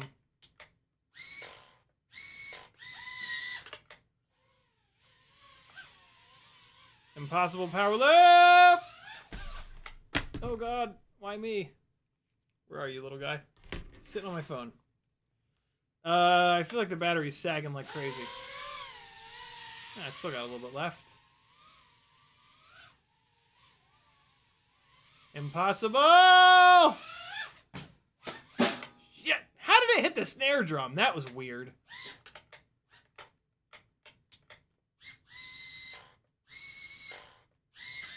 I don't understand why these rigs are having such a hard time turtle moding all of a sudden. They never had a hard time turtle moding before. It's very weird. This battery's done. We'll get the impossible power loop in a minute. CMYK says, face punch indeed. FP Avery says, what wheel and pedal setup is on your sim rig? I've been looking at buying a setup for a few weeks now. Thrustmaster T300, which if you can find it used and you're looking to stay cheap, there's nothing better. I think. I don't know. There are... Most of these guys are going to direct drive wheels, and the pricing is going banana pants because they have to use censored motors in the direct drive setups, and they're a lot more expensive. So yeah, Thrustmaster T300 has been really good to me, and my dad. We both have the same T300 setup. I have the Sparco 350 something. Suede wheel here, which is pretty nice. I hate that it's suede and not Alcantara because you have to use driving gloves. The suede just the sweat from your hands on the suede will just absolutely just destroy the shit out of it. So that's the only thing that kind of sucks about this wheel rim. The really nice thing about this wheel rim is that it's bigger. It's like 330 millimeters in diameter versus the stock wheel that's 300 millimeters. The Momo Prototipo that's in my Miata is 350 millimeters in diameter, and then most factory steering wheels are between 370 and 380. So the rim that the Thrustmaster T300 comes with at 300 millimeters, it kind of feels like a toy because, you know, we're used to 350 to 380, and then you go on 300 and you're like, what is this Mickey Mouse shit? This Sparco one at 330, it feels like a regular wheel, and they do make aftermarket, like Sparco does make aftermarket steering wheels that are 330 millimeters. The Prototipo is not one of them, but it is like a thing. So yeah, and then the other thing I have going on is their shifter, which is just fucking phenomenal. Like, it costs a fortune. I think it's like $200 for the shifter. But yeah, see, like, look, what has happened? Okay, yeah, I think it's like $200 for the shifter, but it's fully gated. And it's really stout. The Logitech shifter is the biggest Mickey Mouse piece of shit I've ever seen. Like, it's really shitty. This shifter is proper, which is why it costs so much. And then I have a couple of mods done. I've got a bigger fan inside the steering wheel base here. I cut little holes in the top of it so that it would breathe a little bit better, just so it doesn't overheat. And then in the shifter, and then, you know, the different steering wheel rim. And then the shifter, I've got a couple mods on. I've got a short shift lever, and then a 3D wraps. I don't even know what it's called. It's like a plate that goes on the inside that does things. So yeah, the Thrustmaster stuff is cool too, because there's all kinds of mods for it. There's actually a whole shitload of 3D printed mods. Impossible Power Loop, continuing to be impossible. Continuing to live up to its name. Alright, well.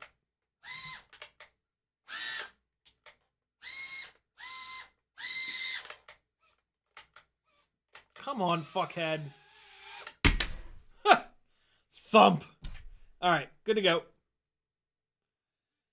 Last two batteries are going to be on the Weebleed Crown rig, which is around here somewhere. Newbie Drone Cockroach 65 frame, invincible. I really think that this frame will be indestructible, if I'm honest. Where's the Crown build? Where's the other one? There it is. Oh no, it's got the bad motor. That's right. Yeah, I'm still waiting on that box. So we're going to do one more battery each on these guys. All right. Cockroach 65 frame. Same rig that we were just flying. One more time. Ba ba ba ba ba ba ba ba. Beedly beep beep boop boop. Here we go. A little bit more cockroaching.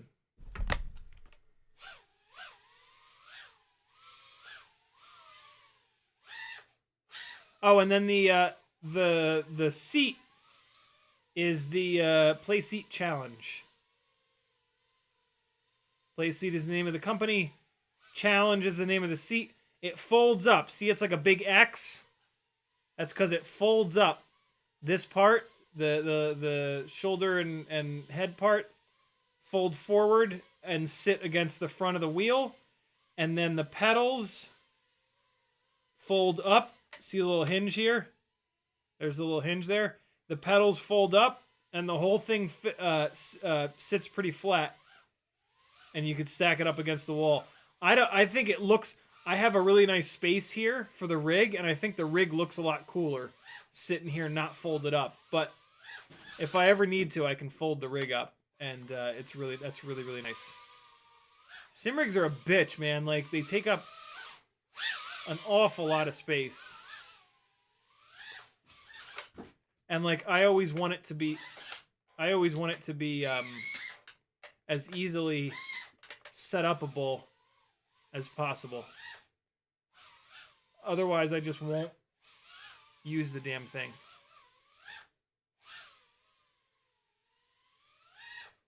Oh, that would have been the mega power loop. Let's try it. Let's try the ultra mega power loop. Oh my god, I can't even get him through the goddamn thing. Oh, I think that the crash prevention might have actually put me through the gate. Come on, fuckhead, what are you doing? Why? Like, why? Why? No! No, no, no!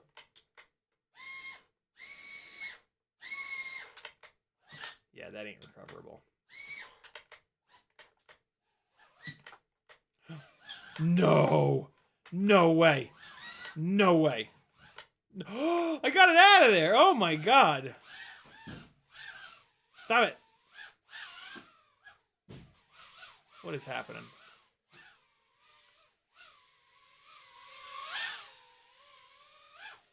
Oh, that was...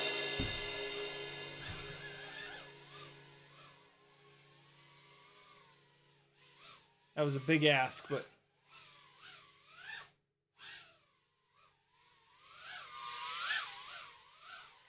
Oh, God, no! Yes! No! No!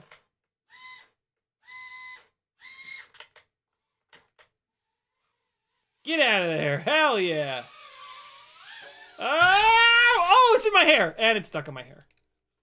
Get out of my hair. Hey, it fell out.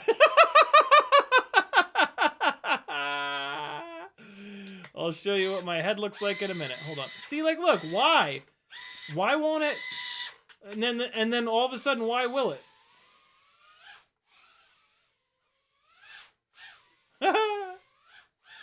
Oh, okay. I got on the throttle way too early. Oh my god, I'm flying like such an asshole. See, what? Why? Why won't it like, what the fuck?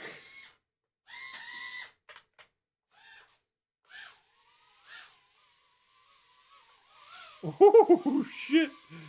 Went through there hauling. Woo! Stop it! Stop it! Come on, man! Come on. This battery's going back on the charger. Adam Weston is doing the mirror flips. It's crazy, right? All right. Frame held up. Everything looks good. All's right with the world. Motors feel fine. Props are still on. Happy days! Okay. Back to the 30,000 kV powered Meteor 65 Air build. Here we go. Last of our 6 batteries. CMYK says, dope shirt of the day, still miss BQE. Yeah, me too. Me too, man. All right, last one. Oh God, why? Stop it, stop. God damn. So that there was crash prevention being a dick. It wouldn't give me, like, crash prevention would not give me control back. And so I was, like, kind of stuck. And I did not love that. I gotta be honest, I'm quickly falling out of love with crash prevention. So much so. Come on, fuckhead. Jesus Christ.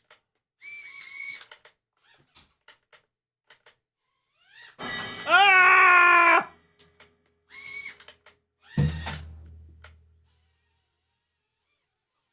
Right rear motor, please turn on.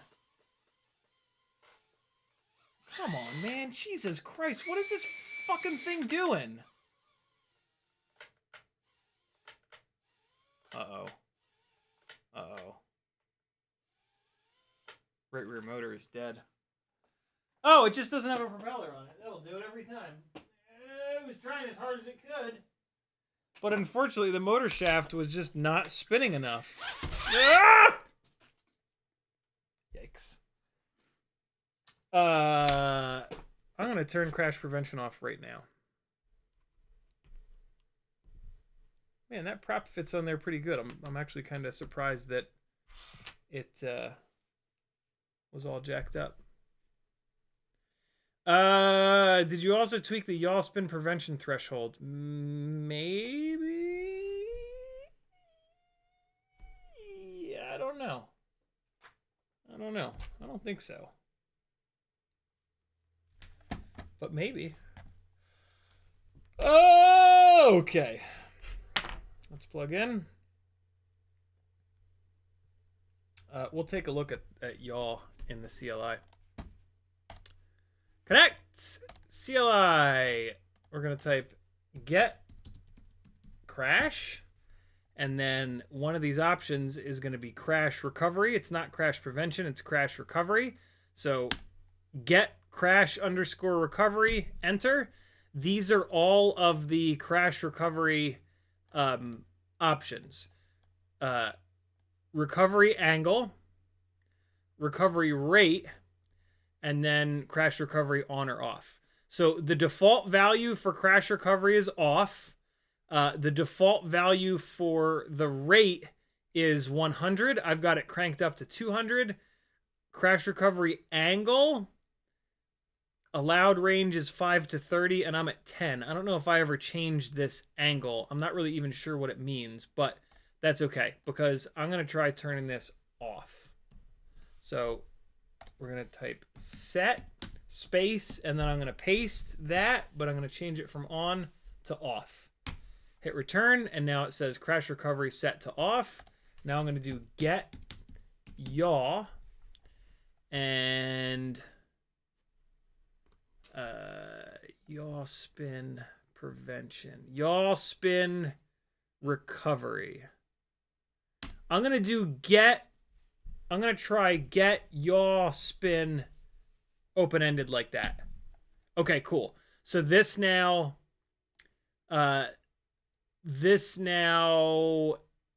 gives me both options, yaw spin recovery off versus on versus auto, and then yaw spin threshold of 1950. So yaw spin recovery is set to auto. I guess I'm going to leave it there. Yaw spin threshold.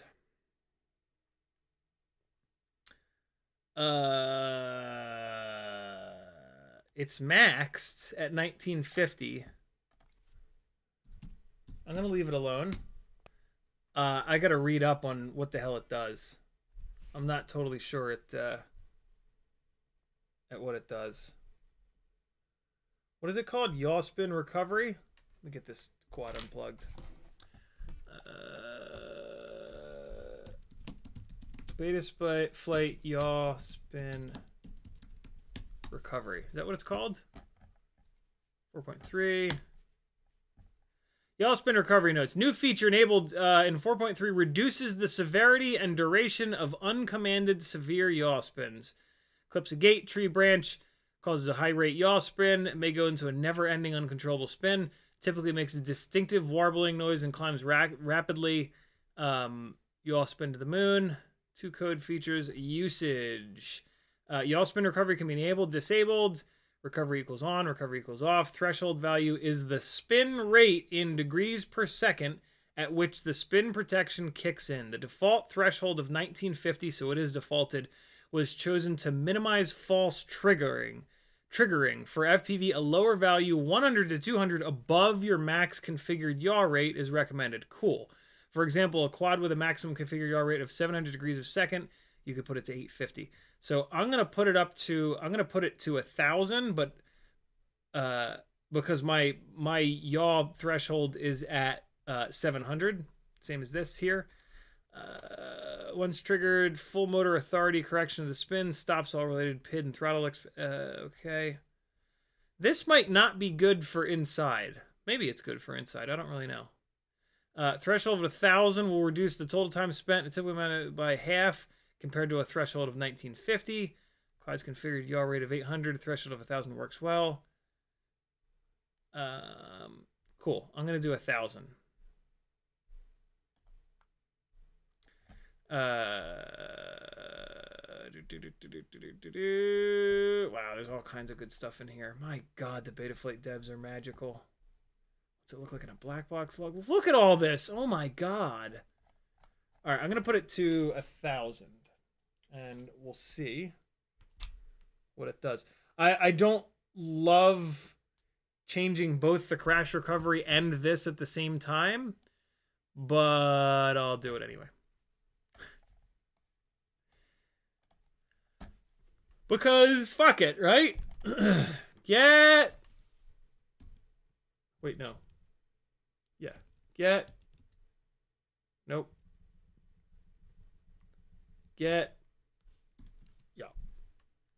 Yaw spin recovery. Get yaw spin. There we go. It's this threshold that I want to change. So I'm going to type set threshold 1950. I'm going to do 1,100. I want it to be a little bit higher because when you both yaw and roll, you actually will exceed your yaw rate. And I don't want it to exceed that and have it go banana pants. So, let's see how this is. I wonder if not having crash recovery, it's going to be like a complete fucking nightmare for me. Let's see. All right, let's get into it. I already like it better. That would have triggered crash recovery. Watch, now all of a sudden I'm going to be a good pilot and I'm not going to fucking crash at all. So, shit like that, where it hits the ground, nothing's helping that. It's these where it... Wow. There's a yaw spin that it's not recovering from. That was a pretty slow yaw spin. Wow, the way that it acts without crash recovery is way different. It's doing this thing where, oh god, it's doing this thing where, oh, interesting. So that performance seems worse. I'm kind of trying to glance it off these gates right now, which is sort of hard to do. Why is it that when I try to hit the gates, I won't hit them? Come on. I just need to fly. Fuck.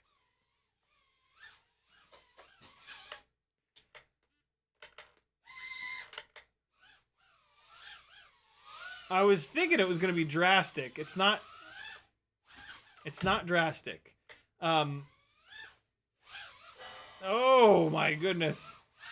But there is a difference, that's for sure. I think what's happening is that instead of, so with crash recovery, you go through, you hit something, it sees a big G, you hit something, it does this, it's gonna hammer this motor to try to whoop, and because it's gonna run the accelerometer. So it's trying to then fix it. Whereas now, with it turned off, what it feels like is happening is it's hitting that, and then the PID loop is just getting it back to where it was. Which I kind of like better because then I can fly it out. When crash recovery levels it, it still has a bunch of momentum, and I have to, and all of a sudden, like when it whips back, I have to like see where I'm at, and then I can fly out of it. Whereas like right now, it seems to like it was here, it hits and then it comes back, and so I just have to ignore the hit and then fly out and around it. So I have a funny feeling that I'm going to be turning off crash recovery on a bunch of these rigs because that seemed like I maybe liked it better. I wonder if I'll remember that I've turned crash recovery off on this rig on Sunday when we do 6 more batteries. I bet you I don't. I hope that I do, though. All right, so we're going to leave crash recovery on one and off on the other. And, yeah, we'll fly them back to back next week and see which one is... Nope, let's do another half a battery here. This battery is at 4 point something volts. So let's just fly this battery real quick. I just want another second. Here's what it did to my hair when I crashed it into my own head. Oh yeah, oh god, yeah. My hand's stuck. Ow. Ow. Oh. Oh, okay. All right, yeah, there's a big knot. There's a big ass knot in my hair. Oh no. I mean, I am due for a hair. Ow. Ow. I'm due for a haircut. Oh. Oh. Oh man, it did a number on my hair. Ooh. Oh. Oh yeah, that knot ain't coming out. That knot not coming out. Oh god. Oh boy. Oh. Oh shit. Ow. Oh. Oh. Oh, wow. I can't believe it came out. Oh. Oh. Ow. Ooh. Ooh, ooh, ooh. Oh my god, it's after 9. Go watch Bot Grinder, friends. Don't watch this donkey pull knots out of his hair. Oh, fuck, I didn't work on the 4-inch rig at all. All right, hold on. I'm going to spend another second here trying to de-knottify my hair. Because I think I actually almost have it. Ow. Ow. Ugh. I mean, if I pull hard enough, it'll just rip my hair out, and problem sort of solved. Ooh. Ooh. Ow. Oh. Oh. Oh, God. Ooh. Mm. Oh, yeah, that's not beyond the bounds of rational thought. Here we go. I think the quad's plugged in on the ground, getting all hot. Here we go. See, look at that, man. That was fucking great. I disarmed that. I didn't even give it a chance to fix itself. I don't think the yaw spin prevention is going to do much for us inside, because when we hit stuff, in a split second later, we hit the ground. I think it's more of a thing for outside, where you've got enough space and time to make the correction. This definitely flies a little more predictably in crashes. Yeah, that didn't help me on that one. Oh boy, ain't nothing fixing that. See, in that scenario where it hits the ceiling, I actually really like crash prevention. Oh boy, something's going on. Something's angry. What's... Oh wow, I bent the shit out of this propeller blade. Good lord. Look at that. I've never bent a TinyWhoop propeller blade that bad before. Holy Christ. That's extraordinary. Frame is starting to get creased again. Decreasing it. Uncreasing it. Oh man, that propeller got just wrecked. I bent it back straight. It seems okay. And that was the sound of my goggle battery going dead. I will now take the one that Adam sent me. The one that CMYK sent me is in my bag already. And I will put it into these goggles while I charge the other one. But I'm done flying for the day. Go get you some bot grinder, my friends. I'm now on his time slot. We are going to do a little bit of work on this 2Fiddy, just so that the thumbnail and title of the stream are not a lie. And then I'm going to let you guys go, and we will all enjoy the rest of our Friday night. Ow. Ow. Ow. Ow. Ow. Ow.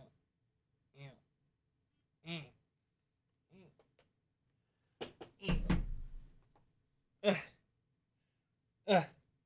There's just like one big knot, and there's actually a bunch of smaller ones, but the smaller ones seem to be coming out.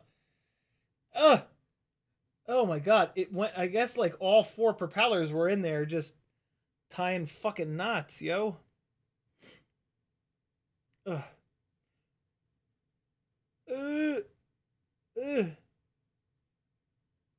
Butterton says, also just arrived today a set of FPV Cycle 16mm motors for the updated Grinderino arms. Very cool. Let me know how those are. I haven't been able to justify buying the FPV Cycle 16mm motors because I've just had such bad experiences with notchy motors. So let me know for sure. Metteritson says set threshold to like 200 to 250 degrees over your max yaw rate. And Northern TinyWhoops says great motor explanation. It finally sunk in. Hope your hair is fine. Great stream later, Yang. Northern Tier is gonna go get him some bot grinder. That sounds weird. Yeah, this is gonna have to come out. This is so incredibly. This is just like a ball of hair. Like it's so spun up that it's like a hairball. See what I did there? Get it? Hairball? Do you get it?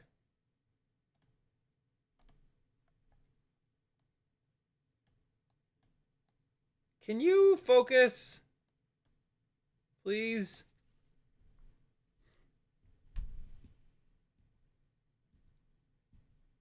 There it is. As good as it's going to get right there. Why does it still look like such ass?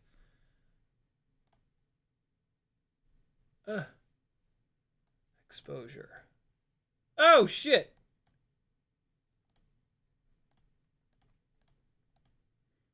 Hold on. Let's fix this.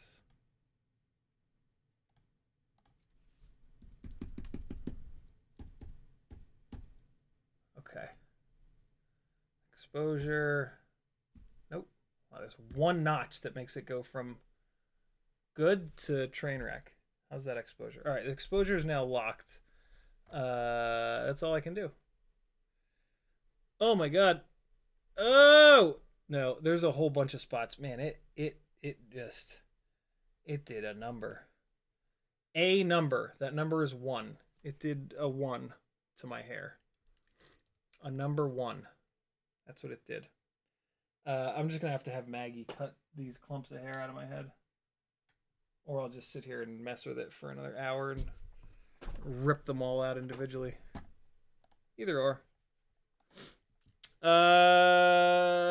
Who hasn't been doing their 6 batteries a day? Anybody? How dare you? That's okay, yo. You do you. You should, though. Come on. Let's do it together. It's like Ummagawd all over again.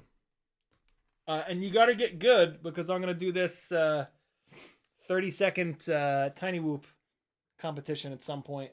A couple other people decided to do TinyWhoop competitions. So I've kind of paused on mine. I don't know if... I doubt they saw me talking about it, but I think it's just weird timing. But yeah. I talked about it early, but then I didn't actually do it. And there's a couple other people that are actually doing it, so we'll let them do it. Adam Weston says, happy to see that battery being used. Since I got my HD0, I've been using big 4S packs in my pocket. Nice. Thank you, dude. If you ever need it back, let me know. All right, cool. So we've got the Iflight Beast here, which is going to be going into the 2Fiddy, which will be back in stock in the next few days over on Ummagawd's website. So I'm going to take this guy and get it out of the way here. Iflight Beast, I need a wiring diagram for you. Is it on the back of the packaging? It is not. Is there a little insert? There is not. That sucks. All right.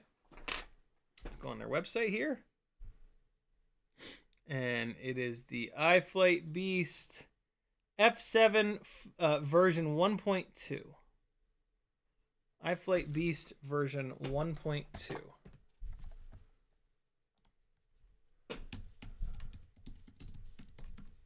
V1.2 wiring. Yeah, there's one gigantic knot that ain't coming out, but all these smaller knots, they seem to be coming out. Okay. There is a big plug header on mine, but I don't think I'm going to use that.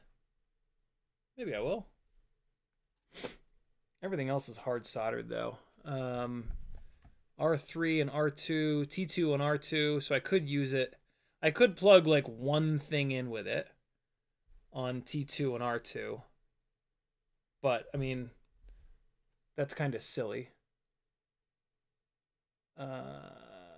Because everything is like buried on this. Yeah, I'm not going to use that plug header. Tell me what the rest of the pads are. Internet, please.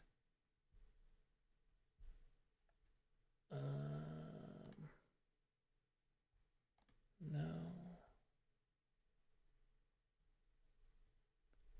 Really? Here we go. Here we go. Here we go. Let me make sure that this is the right thing here. Yep, this is the right one. So let's see. Okay. No, that ain't it. Here we go. Okay. Oh, it's silk screened on there. Oh god, it is, but Jesus Christ, it's small. Oh yeah, no, the silk screening is illegible. All right, so Jesus.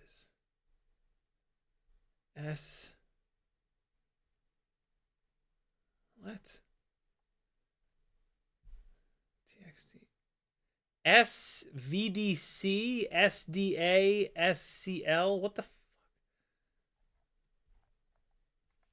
Hold on. Can we just, how is there not just a goddamn wiring diagram? What insanity is this? Hold on. Let's look here.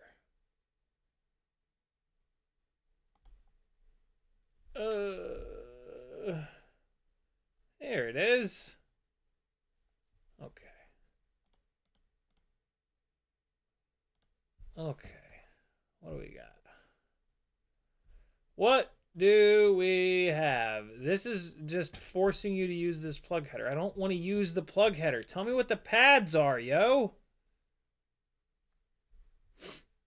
Here we go. All right, so the video out is this second. This is not the same AIO. Because two of these pads are...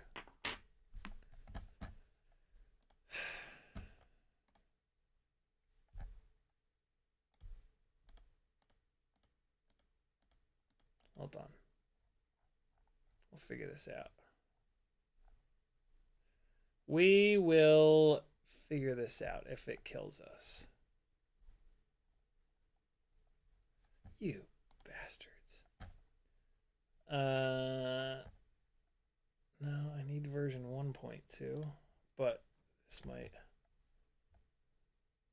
Oh. Iflight's website. Wiring diagrams. Here we go. Come on. Google Drive database. You have it in there? Iflight. AIO. Where's the beast? Wiring diagrams. Here we go. Yeah.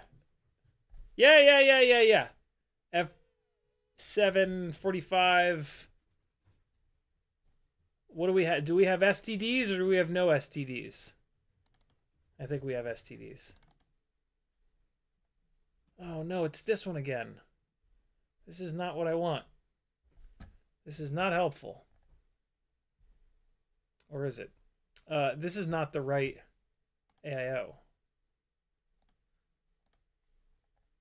Beast. So we don't have STDs. Hey, there we go. Version 1.2. All right, for the love of God, tell me what's what, please. Hey,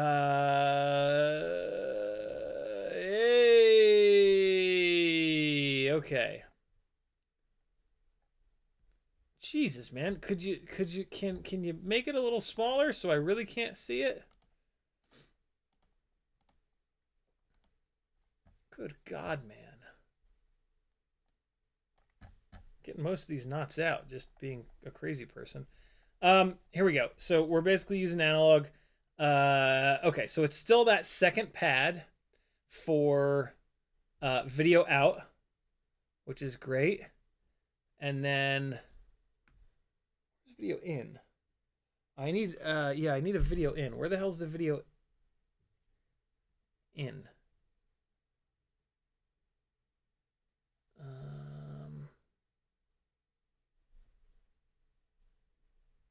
Why are they showing it like they're showing this very weird? Why are you not showing me? Oh my God. What?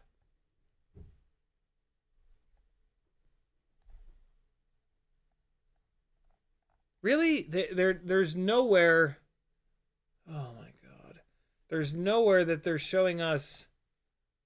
Here it is. There it is. Okay, so it's that last pad there. Got it. All right. I was the bad. I was the bad. Okay, so the last pad there is camera in, and then the pad right next to it is video out. Cool. And then they're suggesting T7, which is the last pad here for smart audio. That's totally fine.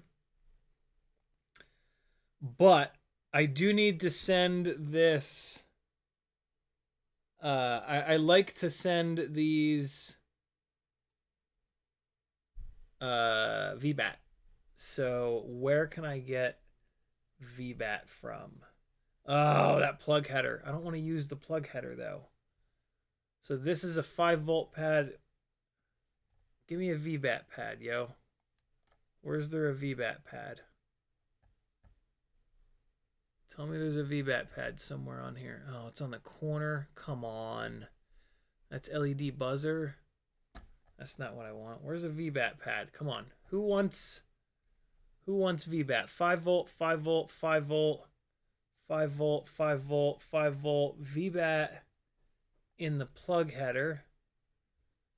VBAT in the plug header. I don't want to use the plug header, you donkeys. Did they not put VBAT somewhere else?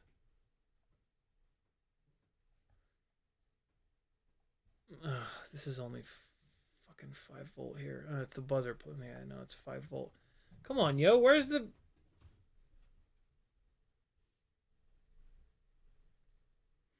Ummagawd says 45 and 60 amp version. Well, okay. They don't tell me anywhere that there's a VBAT pad on this thing.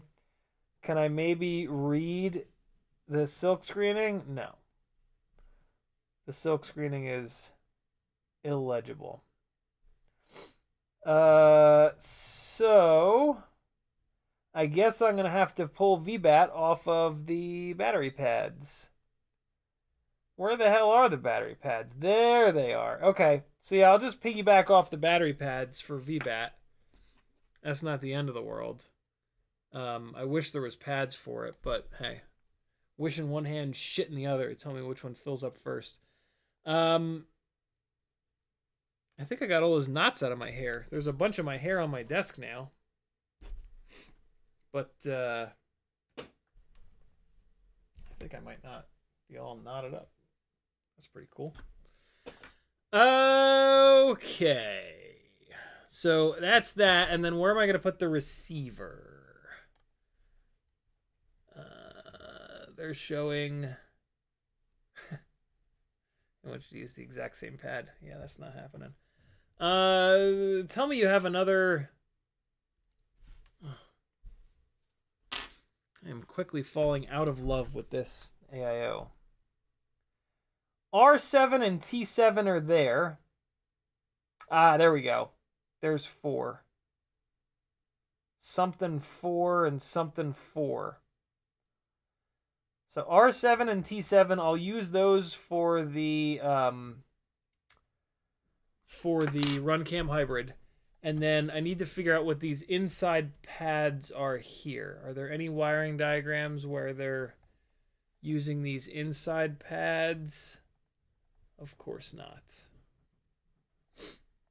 Yeah. Here's one. Nope. That's not one. Is this? Nope, that's not one. Nope, that's not one either. Oh, man. All right, well, I'll just... since the silk screening is illegible, I will just take a guess. 50-50. I'll just put T on the one, R on the other, and just hope for the best. It's definitely a 4. It's completely illegible, though. I have absolutely no idea. That looks like an M. It looks like M4. Obviously not that. I guess an M looks more like an R. But that down there does not look like a T. Jesus Christ. What is the deal with this? Okay. Well,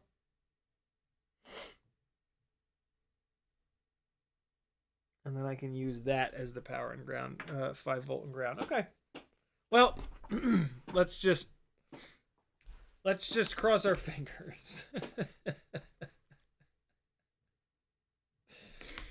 Let's just cross our fingies. Maybe it'll be just fine. Maybe it'll catch on fire. 60 amp has some dots. This is the 45 amp. Has some dots, heat sinks. Never had one. All right. So,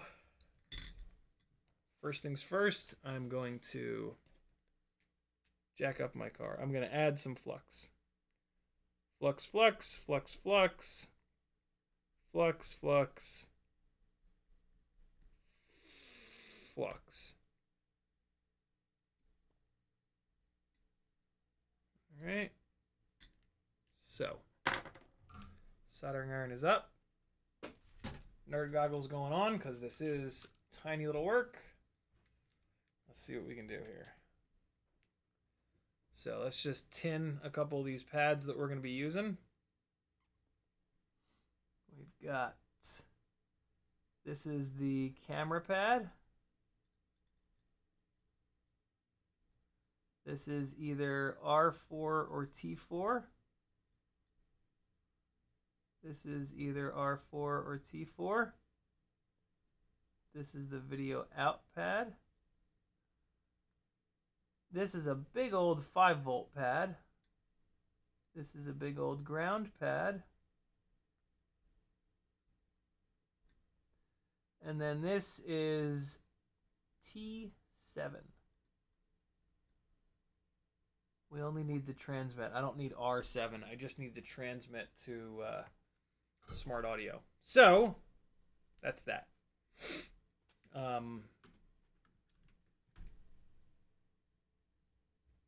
Okay. I'm going to put the power lead on here next. And away we shall go.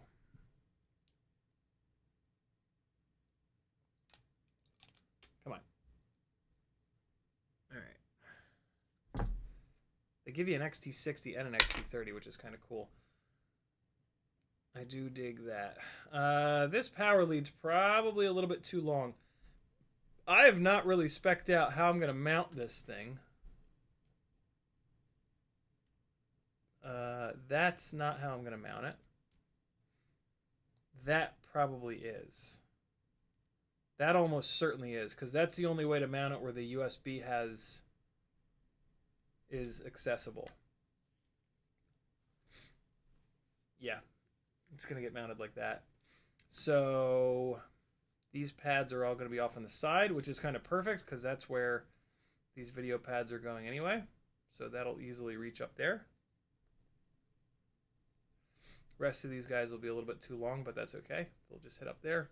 And then this double it up power lead is going to go up here. Okay, so our power is going to be right there. Yeah, this is way too long. So this is going to be like, gangly as shit. So let's cut this guy down. I basically want this to come up and over and sit there. So if it's here, I'm probably going to run it backwards. So I want it to be like that. And then come sort of down and up. Okay, so I'm going to say roughly there. I'm going to cut it a little bit too long, and then we can shorten it up if we need to. And so the positive is on that side. I also like to kind of set this up so that it will... let me do this. Let me do a little... I want to reinforce this with a chunk of shrinky dink. Because it feels like I'm really cranking on these, and I don't like that. So let's get a big, thick piece of shrink wrap here. And that's going to be from this kit here. Okay. let's do it with this right here. Yeah, this should be, I'm thinking I'll be able to stretch this out big enough, and then hopefully it'll shrink down really strong like. So I want like that much basically. Let me do this with scissors. Okay.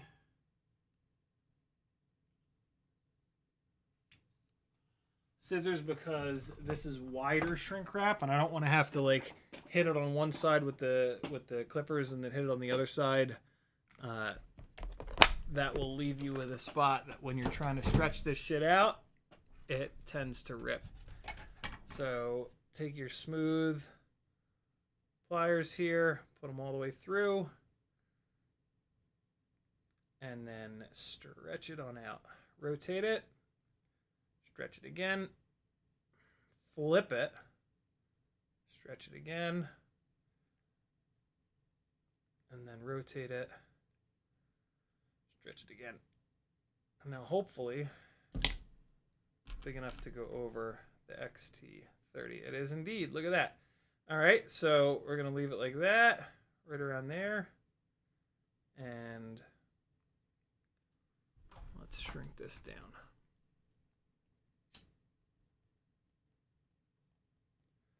And this is just to kind of help with the wires here, to make sure that they don't break where they're soldered to the pins. This will make that connection a lot stronger.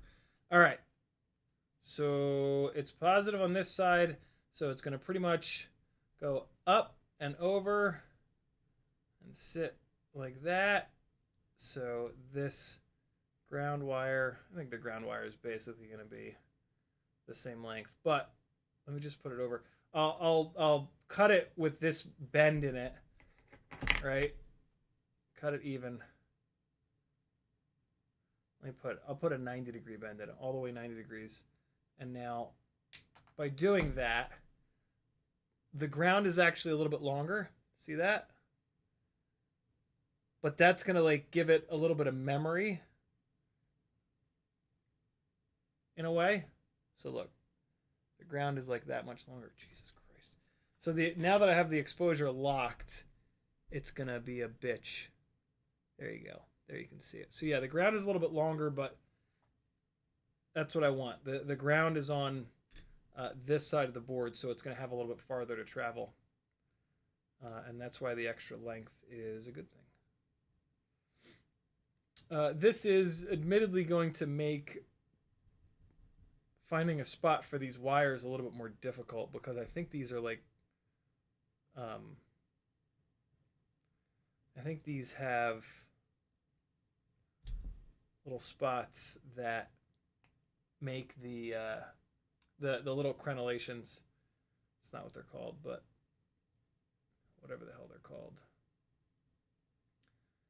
is going to kind of make this annoying for me, but that's okay.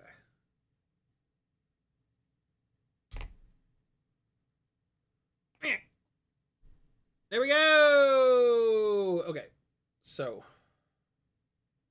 let's tin these. And then we will just blop them on there.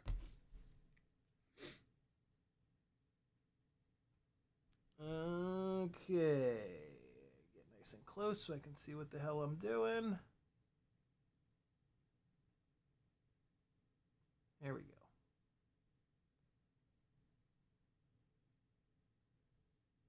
Breathe deep to get those soldering fumes into your lungs. They're good for you. No, they're not. Don't do it. Flip this over and keep the tinning going.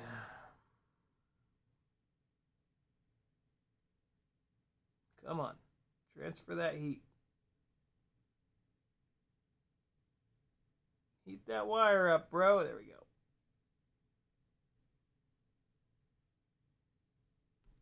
All right, that should be good enough.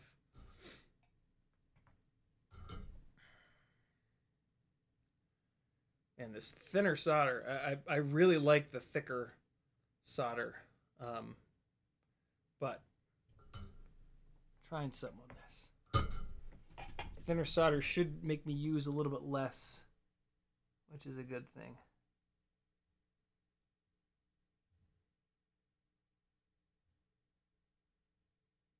Just want to make sure that I have enough on here. Okay, now we're good. Now we're good. All right, so. Woo. And we're going to just brace this up against the little plastic thing here because I'm going to need to push in on this.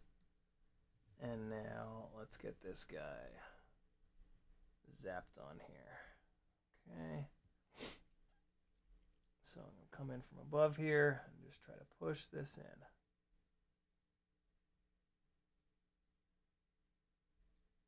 Okay. Just waiting for the heat to transfer to the PCB. There we go. And we are in. Okay. There's the ground. I want to make sure that it goes all the way in there. I couldn't really see what I was doing just now, so let me just real quick hit it with a little bit more. Make sure it's pushed all the way in there. Oh, fuck. Made it worse. Should have left it alone. All right, it does look better, though. It is pushed all the way in. I'm going to do this one the same way. Just going to hold this thing up because I want to see what I'm doing. Oh man, this PCB got hot. PDB got hot. Here we go. The wire hot. And then just push it in there. There we go. Awesome.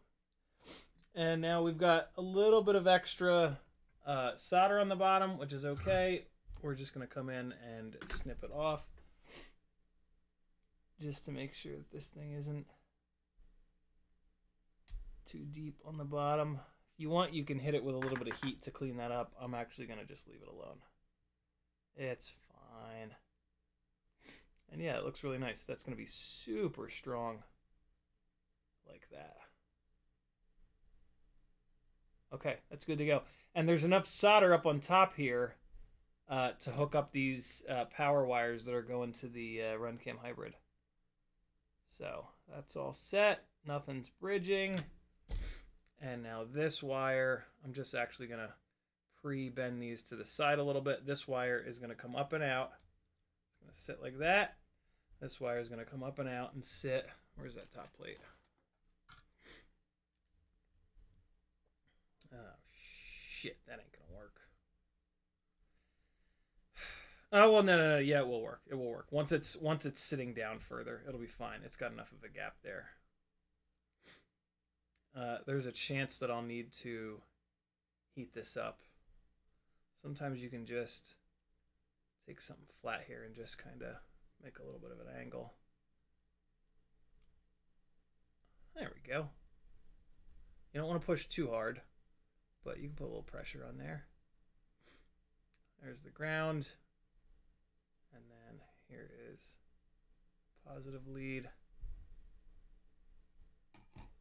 Okay.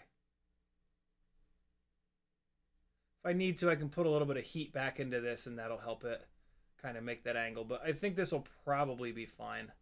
Because it might just, yeah, no, it should be fine. All right, so that's good. My nose is absolutely such a train wreck. Did I say finishing the, hope I didn't say finishing. Did I say finishing? No, work continues. Okay, good. Work continues. This is work that's continuing. All right. So, I know which pads are which. Let me, but I need to know which pads are which on this Acon. Because, oh man, their silk screening is kind of illegible too. We're gonna pick this up on Sunday. I'm starting to get frustrated, and my fucking nose won't stop running. So yeah, I'm gonna leave this out. We're gonna dive back into it on Sunday. Or we'll put this away and dive back into the Freestyle, Walksnail, TinyWhoop work. But it's been 2.5 hours. Now is not the best time to start digging deep into Schlip Shop. Torstein, welcome to hell. Thanks for subscribing. Yeah, we'll pick this up on Sunday, 3 o'clock. Is that right? 3 o'clock Eastern time. Be good, friends. I love you. I'm going to go blow my nose 15,000 more times and play PSVR 2. Thanks for hanging, yo! Have an excellent Sunday. Take care of yourself. Or else I'll take care of you. What? Here's some rip squeaking. Or not, because nothing works. Come on. Come on, computer. You can do it. You can do it. There we go. Here's some rip squeaking. I don't know what and from. I don't know what of. Why is this goddamn song on Epidemic Sound? Stop playing this song. Delete this awful song. Love you guys. Be good. See you Sunday. I don't know what buttons to hit. I'm very confused right now.